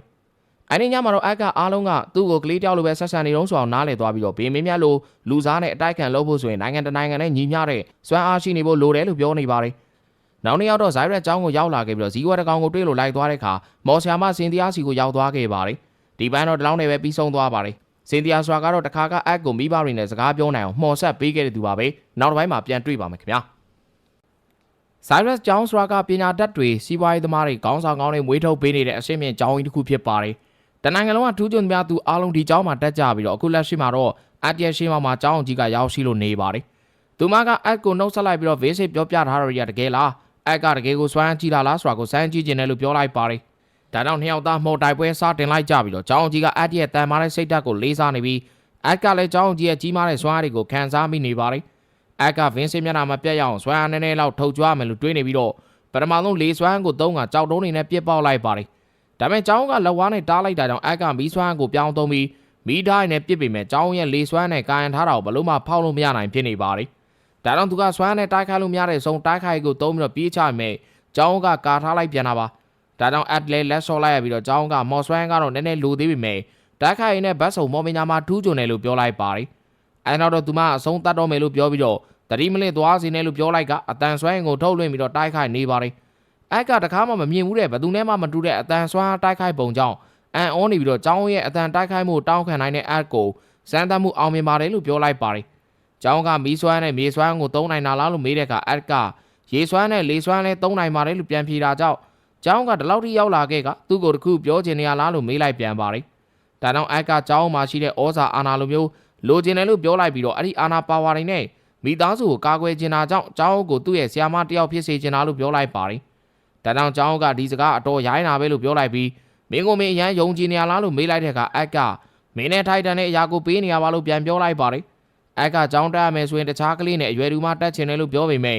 အဲ့လိုတက်ချင်နောက်ထပ်3နှစ်တော့စောင့်ရမယ်လို့ပြောလိုက်ပြီးခုတည်းကလေးကျင်ထားရင်ပိုမကောင်းလားလို့မေးကဘာလို့အဲ့လိုမှတက်ချင်ရတာလဲလို့မေးလိုက်ပါတယ်ဒါကြောင့်အက်ကသူ့ဘဝမှာပျော်ရွှင်ခြင်းသေးလို့ပဲလို့ပြန်ပြောပြီးတော့ကဘာကြီးကိုပတ်ပြီးတော့လေးလာခြင်းသေးတယ်စွန်သားသူတယောက်ဖြစ်လာခြင်းသေးတယ်ကျောင်းကနောက်မှတက်လို့ရပါတယ်လို့ပြောလိုက်ပါတယ်ကျောင်းကမိသားစုတွေရောပြောပြီးလားလို့မေးတဲ့အခါမှာအက်ကနောက်မှပြောလိုက်မယ်လို့ပြောပြီးကျောင်းကတော့မိသားစုသားသဘောတူရင်ဆန္ဒရှိသလိုပဲလို့ပြောလိုက်တာပါအိမ်ကိုဒီကျောင်းပြောပြတော့ Reynolds ကသဘောတူပေမဲ့အမေဖြစ်သူကစိတ်ပူပြီးတော့လက်မခံဖြစ်နေတာကြောင့်နှစ်ယောက်သားစကားများနေကြပါတယ်ညီမလို့တဲ့သူကလည်းမေမေကြီးနဲ့ပေပေရံမပြစ်နဲ့ဆိုတာနေပြီးတော့ Reynolds ကအက်ရဲ့စကားကိုပဲခဏနားထောင်ကြည့်ပါအောင်ရှင်းမရေလို့ပြောယူနေရပါတယ်အဲနောက်တော့ Reynolds ကအက်ကိုကာကွယ်ပြီးမဲ့သူတယောက်နဲ့လွတ်ပေးလိုက်ကြမယ်လေလို့အကြံပေးပြီးတော့ Alex ကတော့အဲ့ဒီကြံကိုလည်းသဘောမကျပြန်ပါဘူးအဲကြောင့်အက်ကတလားတစ်ခါပြန်လာပါမယ်အမေရဲ့ဒီထက်လည်းအစဉ်ပြေသလိုပြန်လာမှာပေါ့အိမ်ကထွက်သွားတာမှမဟုတ်ပဲခီးထွက်ုံတင်လေးပါအမေရဲ့လို့မေဖြစ်သူကိုဖြောင်းပြနေပါတယ်ဒါကြောင့် Alex လည်းမတတ်နိုင်တော့တဲ့အဆုံးမှာလက်ခံလိုက်ရပြီးတော့ညီမလေးကတိုးကြီးဝေးကြီးကိုသွားမလို့လားလို့မေးကဝမ်းနေနေပါတယ်အက်ကချက်ချင်းမသွားသေးပါဘူးလို့ပြန်ပြောလိုက်ပြီးတော့အဖေနဲ့မေတို့ရဲ့စွန်စားကန်းတွေထွက်ခဲ့ကြတော့လို့ခံစားချက်တွေရကျင်လို့ပါလို့ပြောလိုက်ပါတယ်တကယ်တော့အက်ကလေးချင်းရတာတွေကိုပြင်းလာပြီးတော့သူ့ရဲ့မော်ဆွမ်းအကွက်အသစ်တွေနဲ့လုံနိုင်စွမ်းတွေကိုစမ်းသပ်ချင်နေတာဖြစ်ပါတယ်Alex ကမတူညီတဲ့ element တွေသုံးနိုင်နေတာကိုလည်းတေချာမပြောပြဘူးလို့ပြောပြီး လျှို့ဝှက်ချက်တွေထားမနေပါနဲ့တားရလို့ပြောပေမဲ့အက်ကတော့ပြောပြခြင်းပဲလည်းမပြောပြနိုင်သေးပါဘူး။ Reynolds ကအက်ကိုကာကွယ်ပေးမဲ့သူတယောက်ပါမှခွင့်ပြုမယ်လို့ပြောပြီးတော့သူရဲ့လုံခြုံရေးတပ်ဖွဲ့ကသူတွေကတယောက်ကိုအက်နဲ့တူထည့်ပေးဖို့အတွက်လူရွေးပါတော့တယ်။အက်တမ်ကတော့လုံးဝမလုံနိုင်ဘူးလို့ညင်းနေပြီးတော့သူအိတ်နေတဲ့အချိန်အက်ကတတ်သွားမှာကိုစိုးရိမ်နေတာပါ။တခြားသူတွေကလည်းအဒန်းကိုထည့်ပေးလိုက်တာကအက်အတွက်အစီအမံနိုင်မှာမဟုတ်ဘူးလို့ပြောနေကြပြီး Reynolds ကအက်နဲ့သာလိုက်သွားပြီးရင်ကျေးဇူးရန်တင်မိပါလို့ပြောကတောင်းဆိုလို့နေပါတယ်။ဒါတန်းအဲ့လိုတော့မပြောပါနဲ့လို့ပြန်ပြောလိုက်ပြီးအက်တယောက်ကြီးပြင်းလာတာကိုကြည့်ရမှာကလည်းသူတို့အတွက်ကောင်းတာပါပဲလို့ပြောလိုက်ပါတယ်။အဲ့ချိန်မှာမမ Jasmine ကသူလိုက်သွားပြီမယ်လို့ပြောတာကြောင့်ကျွန်တော်နှစ်ယောက်ပေါင်းပြီးတော့တစ်ဖွဲ့လဲအားကြနေကြပြန်ပါပြီ။ဒါကြောင့် Reynolds က Helen နဲ့ Darren တို့ကတယောက်ကိုလိုက်သွားမယ်ထင်ပေမဲ့ Jasmine လိုက်သွားမယ်ဆိုတာကြောင့်အန်ဟောသွားပြီးတော့မမ Jasmine ရဲ့တိုက်ခိုက်က Area Spare 3နဲ့ Darren နဲ့ Helen တို့ထပ်ပိုကောင်းတယ်လို့ပြောလိုက်ပါတယ်။ဒါကြောင့် Alice ကမမ Jasmine ကိုတေးကြလားလို့မေးလိုက်တော့လက်မထောင်ပြလိုက်တာလေးကချစ်စရာလေးပဲဖြစ်နေပါတော့တယ်။အဲ့လိုနဲ့ကဘာပဲကီးတွက်ကြဖို့ Ad နဲ့တူတူလိုက်သွားမှာကတော့မမ Jasmine ဖြစ်လို့သွားခဲ့ပါပြီ။ညမရောက်တော့လီလီယာကအခန်းထဲမှာတယောက်တည်းတရားထိုင်လေ့ကျင့်နေပြီးတော့ခုချိန်မှာဆိုတော့သူမရဲ့မော်ဆွမ်းက Ad ရဲ့အကူအညီမပါဘဲလေ့ကျင့်နိုင်တဲ့အထိကိုတန်မာလို့နေခဲ့ပါပြီ။အလီနော်လေးကလည်းလီလီယာနဲ့တူလေ့ကျင့်နေပြီးတော့သူမရဲ့အသက်9နှစ်8နှစ်ရောက်မှသူမရဲ့မော်ဆွမ်းအကြောင်းကိုရေရာသိကြမှာပါ။အက်က Reynolds ကိုဓာတ်လက်ဝဲယူချင်တာကြောင့်လေလိုင်းကိုသွားဖို့ခွင့်တောင်းတဲ့အခါ Reynolds ကခွင့်ပြုလိုက်ပါတယ်။လေလိုင်းကိုရောက်တော့အယောင်းဝင်တန်းကစွန်စားသူလို့ဖို့ဆုံးဖြတ်လိုက်ပြီလားလို့မေးနေပြီးအက်ကတော့ဟုတ်တယ်လို့ပြန်ဖြေကဓာတ်ကိုစိတ်ကြိုက်ရွေးနေခဲ့ပါတယ်။ညာနဲ့လာအထိပြန်မြောက်သေးတော့ Alice ကအိမ်မှာစိတ်ပူနေပြီးတော့ Reynolds ကသားလေးပေါ်စိတ်ရှည်ပါရှင်မရဲ့လို့ပြောလိုက်တဲ့အခါ Eleanor လေးကလည်းတန်ရောင်လိုက်ပြီးတော့ချိတ်ချေပါမေမေရဲ့လို့ပြောနေပါတော့တယ်။ဆရာသမားလေးအမောင်အာသာကတော့အခုတည်းကိုဓာတ်ရွေးလို့မပြီးနိုင်သေးပါဘူး။ဟိုဓာတ်ကန်ကြီးကြီးလို့ဒီဓာတ်ကန်ကြီးသေးလို့နဲ့ဟိုဓာတ်ကန်ကြီးတော့လည်းကောက်တောက်နေမလို့စိတ်ကညစ်နေရပါတယ်။အကြောင်းကတော့ကဘာပေါ်ကစစ်သားတွေမှာ Augmenter တွေရမ်းများတာကြောင့်ပဲဖြစ်ပါတယ်။ Augmenter ကြောင့်သိကျင်တော့ပြီးခဲ့တဲ့အပိုင်းတွေမှာသွားပြီးတော့ရှာကြည့်လို့ရပါတယ်။ရှာကြည့်မှလည်းမဟုတ်ပါဘူးထားလိုက်ပါတော့။နောက်ဆုံးတော့အက်ကဒုတ်တစ်ချောင်းတွေ့သွားပြီးတော့သူကမကြိုက်ပေမဲ့ Slavy ကဇုတ်ကောင်မဒုတ်ကိုရွေးဖို့ပြောနေခဲ့ပါတယ်။ဒုတ်ကအရန်ကိုလေးလုံးနေပြီးတော့တေချာကြီးမှဓာတ်တလဲဖြစ်နေရကိုသိလိုက်ရကအထဲမှာရှိတဲ့ B စွမ်းအားတစ်ခုကိုခံစားလိုက်ရပါတယ်။ဓာတ်ကမော်စွမ်းအထဲမှာသုံးလို့ရဓာတ်ဖြစ်နေတော့အက်ကစွမ်းအားထုတ်ကြည့်လိုက်တဲ့အခါမှာအသားရလေးရှောကနေထွက်လာပြီးတော့စမ်းကြည့်ဖို့တစ်သားစီပိုင်းတစ်ခုကိုဖြတ်ကြည့်လိုက်တဲ့အခါမှာတော့တိကနေလေတဲ့ဓာတ်ရန်လိုက်တဲ့အတိုင်းကိုပြတ်ကျသွားခဲ့ပါတယ်။အလောက်ဒီထက်တဲ့ဓာတ်သွားပေါ်မှာတော့ Downs Bullet WK4 လို့ရေးထားပြီးတော့အဲ့ချိန်ဓာတ်ကအလင်းအောင်တွေထွက်လာကလွတ်ကျသွားပါတော့တယ်။ပြန်ကောက်ပြီးကန်ကြည့်တော့ဓာတ်ရဲ့အလေးချိန်ကအက်တဲ့ကလေးရွယ်ခန္ဓာကိုယ်လေးချိန်နဲ့တသားလေးကျသွားပြီးအက်တယောက်လည်းအရင်ဘွားတုန်းကဓာတ်အထူးဆန်းနေကင်မှုပေမဲ့ဒီဓာတ်တော့ပြည့်စုံလွတ်နေတယ်လို့တွေးနေခဲ့တာပါ။ပြီးတော့ခန်းထဲကပစ္စည်းတို့ရှောက်ခုတ်ကြည့်နေပုံရင်တစ်ပုတ်ကိုတော့သွားပြီးတော့အမှတ်ရမိပါသေးတယ်။တခါတော့လူတယောက်ကသူ့အတွက်တင့်တော်တဲ့တောင်မွေးတစ်ခုကောက်ရခဲ့ပါတယ်။ဒါပေမဲ့အဲ့ဒီတောင်မွေးရတဲ့ထဲကိုအဲ့လူရဲ့စွမ်းအားတွေကစိတ်ဝင်သွားတာဖြစ်ပြီးလူရဲ့အလိုကျပြောင်းလဲပြီးတဲ့လက်နက်ဆိုတာကိုတော့မမြင်ဘူးလို့တွေးနေပါတယ်။အချိန် Reynolds နဲ့ Vincent တို့ရောက်လာပြီးတော့အက်ကိုအိမ်ပြန်မှုလာခေါ်ကြတဲ့အခါမှာအက်ကတွေးကဓာတ်လက်ကိုယူပြီးသူသဘောကျတာကြောင့်ယူလိုက်မယ်လို့ပြောလိုက်ပါတယ်။ဒါကြောင့် Reynolds ကဓာတ်ကိုစမ်းကြည့်တဲ့အခါတိတ်သဘောမကျဖြစ်နေပြီးတော့ကြာရင်တော့ယူလိုက်လေလို့ Vincent ကလည်းဝင်ပြောပါတယ်။သူ့ရဲ့ခါမှာခြိထားတဲ့ဒုတ်ကိုမြင်တဲ့အခါ Vincent ကဘာကြီးတုံးလို့မေးလိုက်ပြီးအက်ကတော့ကျမ်းမြေမော်ကောက်တွေးတဲ့ဒုတ်လှလှလေးမို့လို့ယူထားလိုက်တာလို့ပြောလိုက်ပါတယ်။အဲကြောင့် Vincent ကဒီဒုတ်ကသူတို့စီမှာရှိနေတာသူတော်မသိဘူးလို့ပြောနေပြီးတော့စင်းကိုင်းဂျိန်းဆန်ကိုမေးကြည့်တဲ့အခါမှာတော့အဖိုးတယောက်ကဒီဓာတ်ကိုသုံးနိုင်တဲ့သူမရှိဘူးဆိုပြီးတော့ပြစ်ပေးသွားခဲ့တာလို့ပြောပြလိုက်ပါတယ်။စစ်ဆေးကြည့်တဲ့အခါမှာလည်းတာမန်ဒုတ်တစ်ချောင်းလိုပဲပြောကြတာကြောင့်လွတ်ပြမှာနှမျောတာနဲ့တင်းထားလိုက်တာဖြစ်တယ်လို့ပြောလိုက်ပါတယ်။အဲကြောင့်အက်က Vincent ကိုဒုတ်လေးပေးဖို့တောင်းဆိုတဲ့အခါ Vincent ကလည်းခွင့်ပြုပေးလိုက်ပြီးအဲ့ဒီကစားလို့မိသားစုနဲ့အတူတူအချိန်ကုန်ပေးခဲ့ပါတယ်။အခုလက်ရှိမှာတော့အက်ဒီရဲ့အသက်က6နှစ်ရှိပါပြီ။6နှစ်ပြည့်မွေးနေ့ကိုရောက်တဲ့အခါမှာတော့ဗတ်ဒေးပါတီတခန်းသားကြီးလုပ်ပေးပြီးတော့လက်ဆောင်ပေးကြတဲ့အခါမှာ Alice ကလက်အိတ်တစ်ခုကိုလုပ်ပေးပြီးတော့ Vincent ကတော့သားမီးများကိုဆက်သွယ်ပေးနိုင်မဲ့လက်စုပ်တစ်စုံကိုပေးလိုက်ပါတယ်။အက်ဒီရဲ့မန်နာနေသွားလို့ရှိရင် Alice ရဲ့လက်စုပ်ကလင်းသွားမှာပဲဖြစ်ပါတယ်။ Adam စီကရတဲ့လက်ဆောင်တော့ဖုန်းပြောလို့ရတဲ့လိပ်စာပဲဖြစ်ပါတယ်။အဲ့လိုနဲ့နောက်နေ့မှာတော့သွားတော့မဲ့ဂီးအတွက်အိုက်ကအားလုံးကိုနှုတ်ဆက်လိုက်ပါတယ်။ထုပ်ပိုးတွေပြင်ပြီးထွက်လာတဲ့အက်ကို Reynolds နဲ့ Alice တို့ကနှုတ်ဆက်လိုက်ကြပြီးအက်တယောက်လည်းမမ Jasmine နဲ့တူခီးစားတင်ထွက်ခွာလာရင်းနဲ့ပဲဒီပိုင်းလည်းဒီနာမှာခဏပြီးဆုံးသွားပြန်ပါတယ်ခင်ဗျာ။ Siren စွန်သားသူများဌာနမှာ Jasmine က Ad ရဲ့ rank ကိုစစ်ဆေးဖို့ခေါ်လာပေးပါတယ်။ Ad ကဘသူဘဝဆိုတာမသိအောင်မျက်နှာဖုံးတက်ထားပြီးတော့ဝန်ထမ်းမာလေးက A-rank စွန်သားသူ Jasmine ကို Ad နဲ့တူခေါင်းဆောင် Caspian Blade Hasi ကိုခေါ်သွားပေးလိုက်ပါတယ်။ခါရဆွေမနာကိုစစ်ဆေးရေးဖြည့်ရင်ဖြည့်ခိုင်းရမိမယ်။ Jasmine ရဲ့ဖေနဲ့ Caspian နဲ့ကတည်နေတော့စင်းသွင်းဖို့နာမည်ရင်ပြောဖို့မလိုဘူးလားဆိုက Ad ကိုစစ်ဆေးပေးဖို့လုပ်ပါတယ်။ Ad ကနာမည်စိတ်ကိုမပြောပြပဲသူ့နာမည် No ပါလို့ပြောလိုက်ပါတယ်။ Caspian နဲ့လက်ဆွဲနှုတ်ဆက်လိုက်တော့သူက Ad ရဲ့စွမ်းအားကိုခံစားလိုက်မိပြီးတော့တန်မာသားပဲလို့ပြောကစစ်ဆေးဖို့ကွင်းထဲကိုခေါ်သွားခဲ့ပါတယ်။ Ad ဖြစ်လဲ No က Jasmine ကို Caspian နဲ့တီးလာလားလို့မေးလိုက်ပြီးမမ Jasmine ကသူမရဲ့အဖေနဲ့တီးကြတာပါလို့ပြောလိုက်ပါတယ် အဲ့ချိန်ဂျောဘိုထဲကစလေဗီကပြူတစ်လုံနေကြတော့ဂျက်စမင်ကနေအကောင်လေးပုံစံပြောင်းနေလို့ပဲလို့ပြောလိုက်ပါတယ်အဲ့ကလည်းစလေဗီကပုံစံပြောင်းနိုင်တဲ့ပုံပဲလို့ပြန်ပြောပါတယ်စစ်စေးကွင်းထဲကိုရောက်တော့အထဲမှာမော်ပညာတွေပြိုင်နေကြပြီးအတိုကသူ့ရဲ့ရှေ့ကစစ်စေးနေရာကိုကြည့်နေကြပါတယ်အဲ့ကောင်မလေးကစီစင်းကိုရသွားပြီးတော့စီစင်းဆိုတာအသက်ငယ်သေးတဲ့သူ့ရွယ်လေးတွေတကယ်ကိုလားလာရှိပါတယ်နောက်တစ်ယောက်စစ်စေးခံမဲ့သူကတော့အီလီယာနိုက်ဖြစ်ပြီးစစ်စေးတာတော့မဆသေးပဲဘီအဆင့်ပေးလိုက်ကသူလည်းပြန်ထွက်သွားပါတယ်နောက်တော့နာမည်ကတော့လူကတ်ဝိုက်ကတ်ဖြစ်ပြီးတော့အဲ့ကောင်လေးကစစ်စေးမနေတော့ပဲအေးဆေးတန်းပေးလိုက်ပါလားလို့အားချောင်းနေပါတယ်သူ့ရဲ့မန်နာကိုကလိမ်မောင်အဖျော့ဆင်းဖြစ်ပြီးတော့အထူးကျွမ်းကျင်တဲ့စပဲကတော့မီးပဲဖြစ်ပါတယ်ဒီကောင်လေးမမိကြလားမသိဘူးအမတ်မီတစ်ခေါက်ပြန်ပြောပြပါမယ်သူကနတ်တငယ်တိုင်းမှာတော့အနဲ့တိုင်းပြီးလို့ပြဿနာရှာပြီးတော့သူပဲ2ခါလား3ခါလားထိုးခံခဲ့ရပြီးတော့တုံရင်မျိုးရိုးဖယ်ကောင်းကျင်တဲ့ဖင်ကောင်းကျယ်လေးပဲဖြစ်ပါတယ်သူကမီးရဲ့အဆောင်ရှောက်ကောင်ဆင့်ခေါ်လိုက်ပဲမြေစွမ်းနဲ့ပိတ်ပင်ဖြတ်စီးတော့ခံလိုက်ရပါတယ်ပြီးတော့သူကမီးမိုးရွာအောင်လှုပ်လိုက်ပြီးတော့ဖြစ်ချင်တော့သူ့စွမ်းရည်သူမထိန်နိုင်တာကြောင့်ဈာသူတွေပါထိကုန်တော့မဲ့အချိန်မှာဆီယာမကကာထားပေးလိုက်ပါတယ်ပြီးတော့ဆီယာမစွမ်းကြီးတဲ့သူ့ကိုချီးကျူးနေအောင်ဆီယာသမားကနားမထောင်ပဲမီးနဲ့ကောက်ပြစ်လို့အက်ကဝင်တားပေးလိုက်ပါတယ်ဒါကြောင့်သူကသစိမ်းပြောင်းဝင်ပါတဲ့ကြောင့်စစ်ဆေးကိုအစကပြန်ဆမယ်ပြောပေမဲ့ဆီယာမဖင်ကောင်းကျဲတာကမင်းရဲ့အကြီးဆုံးအားနည်းချက်ပဲလို့ပြောလိုက်ပြီးဒီရန်ဖြစ်တတ်မှတ်ပေးလိုက်ပါတော့တယ်ဒီရန်ဆိုတာတော်လေးကိုစုပ်ပြတ်တန်တဲ့ run ဖြစ်ပါတယ်အန်နီမေကာတွေကြည့်နေပြီးတော့ run နေနားမလည်သေးတဲ့သူတွေရှိသေးတာကြောင့် run နေဘလို့တတ်မှတ်လဲဆိုတော့ပြောပြမယ်ဆိုရင်တော့ A ကနေပြီးတော့ FT ABCD EF လို့ခေါ်ဝေါ်ကြပြီးတော့ A ကအမြင့်ဆုံးဖြစ်ပြီး F ကတော့အနိမ့်ဆုံးဖြစ်ပါတယ်အန်နီမေတွေထဲမှာဟာသားကောင်တွေစောက်ပေါ်ကောင်လေးပဲ F ဖြစ်တတ်ကြပြီးတော့အရန်စွာကြီးတဲ့ကောင်တွေဆိုတော့ A ထက်မြင့်တဲ့ S rank အဆင့်ဖြစ်တဲ့တတ်မှတ်ကြတာပါကျောင်းမှာဆောင်းပွဲပြင်စာတော်လေးသူက A ရပြီးတော့စာလဲတော်ဆီယာမကလည်းချစ်စော်လဲရှိစော်လဲကြည့်ရင်တော့အဲ့ကောင် S rank လို့ပဲတတ်မှတ်လို့ရပါတယ်အခုကြည့်နေတဲ့ကောင်တွေကတော့စာလဲမတော်စော်လဲမရှိနဲ့F rank လောက်ပဲရမယ်ကောင်ဆိုတာသိပါတယ်ကိုတော့လာမေးနေတော့ကိုတော့ S ပဲတပြားမလျှော်ဟုတ်လားဆိုတော့ဇလန်ပြန်စားမယ်ဆိုရင် at စစ်စေးခံမယ်အလှည့်ကိုရောက်ရှိလို့လာခဲ့ပါပြီ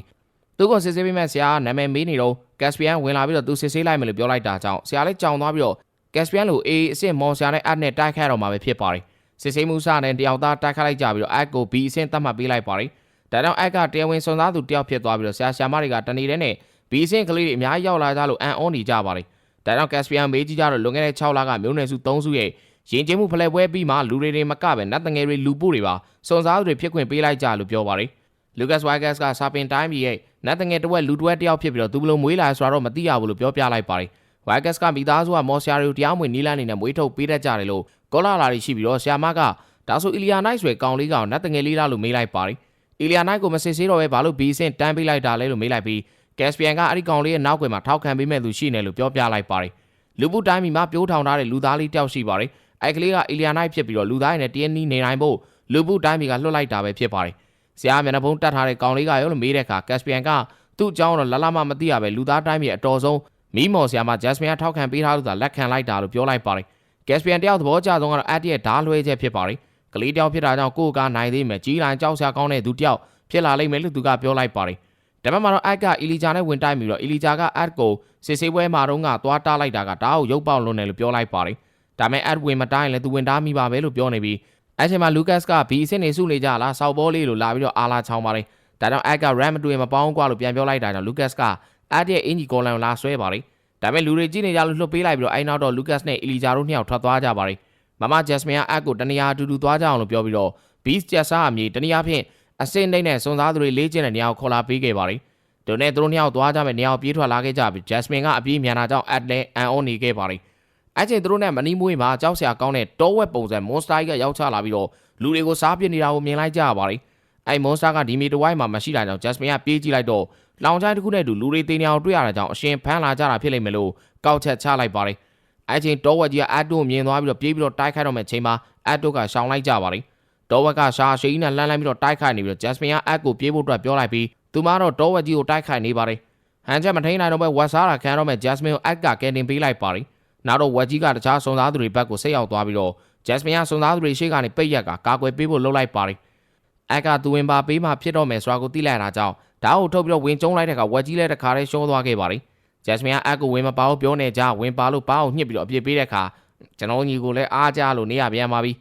ဂျက်စမင်ကစုံသားသူတယောက်ဖြစ်ဖို့အတွက်မွေးဖွားလာခဲ့တဲ့သူဖြစ်ပါတယ်Flame Swallow လို့ခေါ်တဲ့အိမ်တော်မှာကြီးပင်းလာခဲ့ရပြီးတော့မိကဆွမ်းအားအကြီးဆုံးမှော်ပဲလို့တင်ကြားပေးတာကိုခံခဲ့ရပြီးအဲ့လိုမိသားစုမှာမွေးဖွားလာကိုလည်းသူမကဂုဏ်ခဲ့မိပါတယ်။မောင်နှမရဲ့ထဲမှာသူမမှော်ပညာအစောဆုံးနိုးထလာတော့အားလုံးရဲ့မျောလင်းချက်တွေကကြီးမားလာပြီးတော့သူမမီးဆွမ်းအားကိုမသုံးနိုင်ဘူးဆိုတာကိုသိသွားတဲ့အခါမှာအလကားဟာမလို့ဝိုင်းပြောခဲ့ကြလို့သူမပြောပြလိုက်ပါတယ်။ဒါကြောင့်ပဲအက်ကစိတ်တူသွားပြီးတော့အဲ့ဒါအမျိုးစားနဲ့မှမဆိုင်တာကိုယ့်ရဲ့ဆွမ်းအားနဲ့ပဲကိုဆိုင်တယ်လို့ထပြီးတော့អော်လိုက်ပါတယ်။ Jasmine ကလည်းပုံမှန်ဆိုအေးဆေးနေတတ်တဲ့အက်ကထားအောင်လိုက်တာကြောင့်ရည်နေပြီးတော့ အက်ကတော့ရှက်နေခဲ့ပါလေ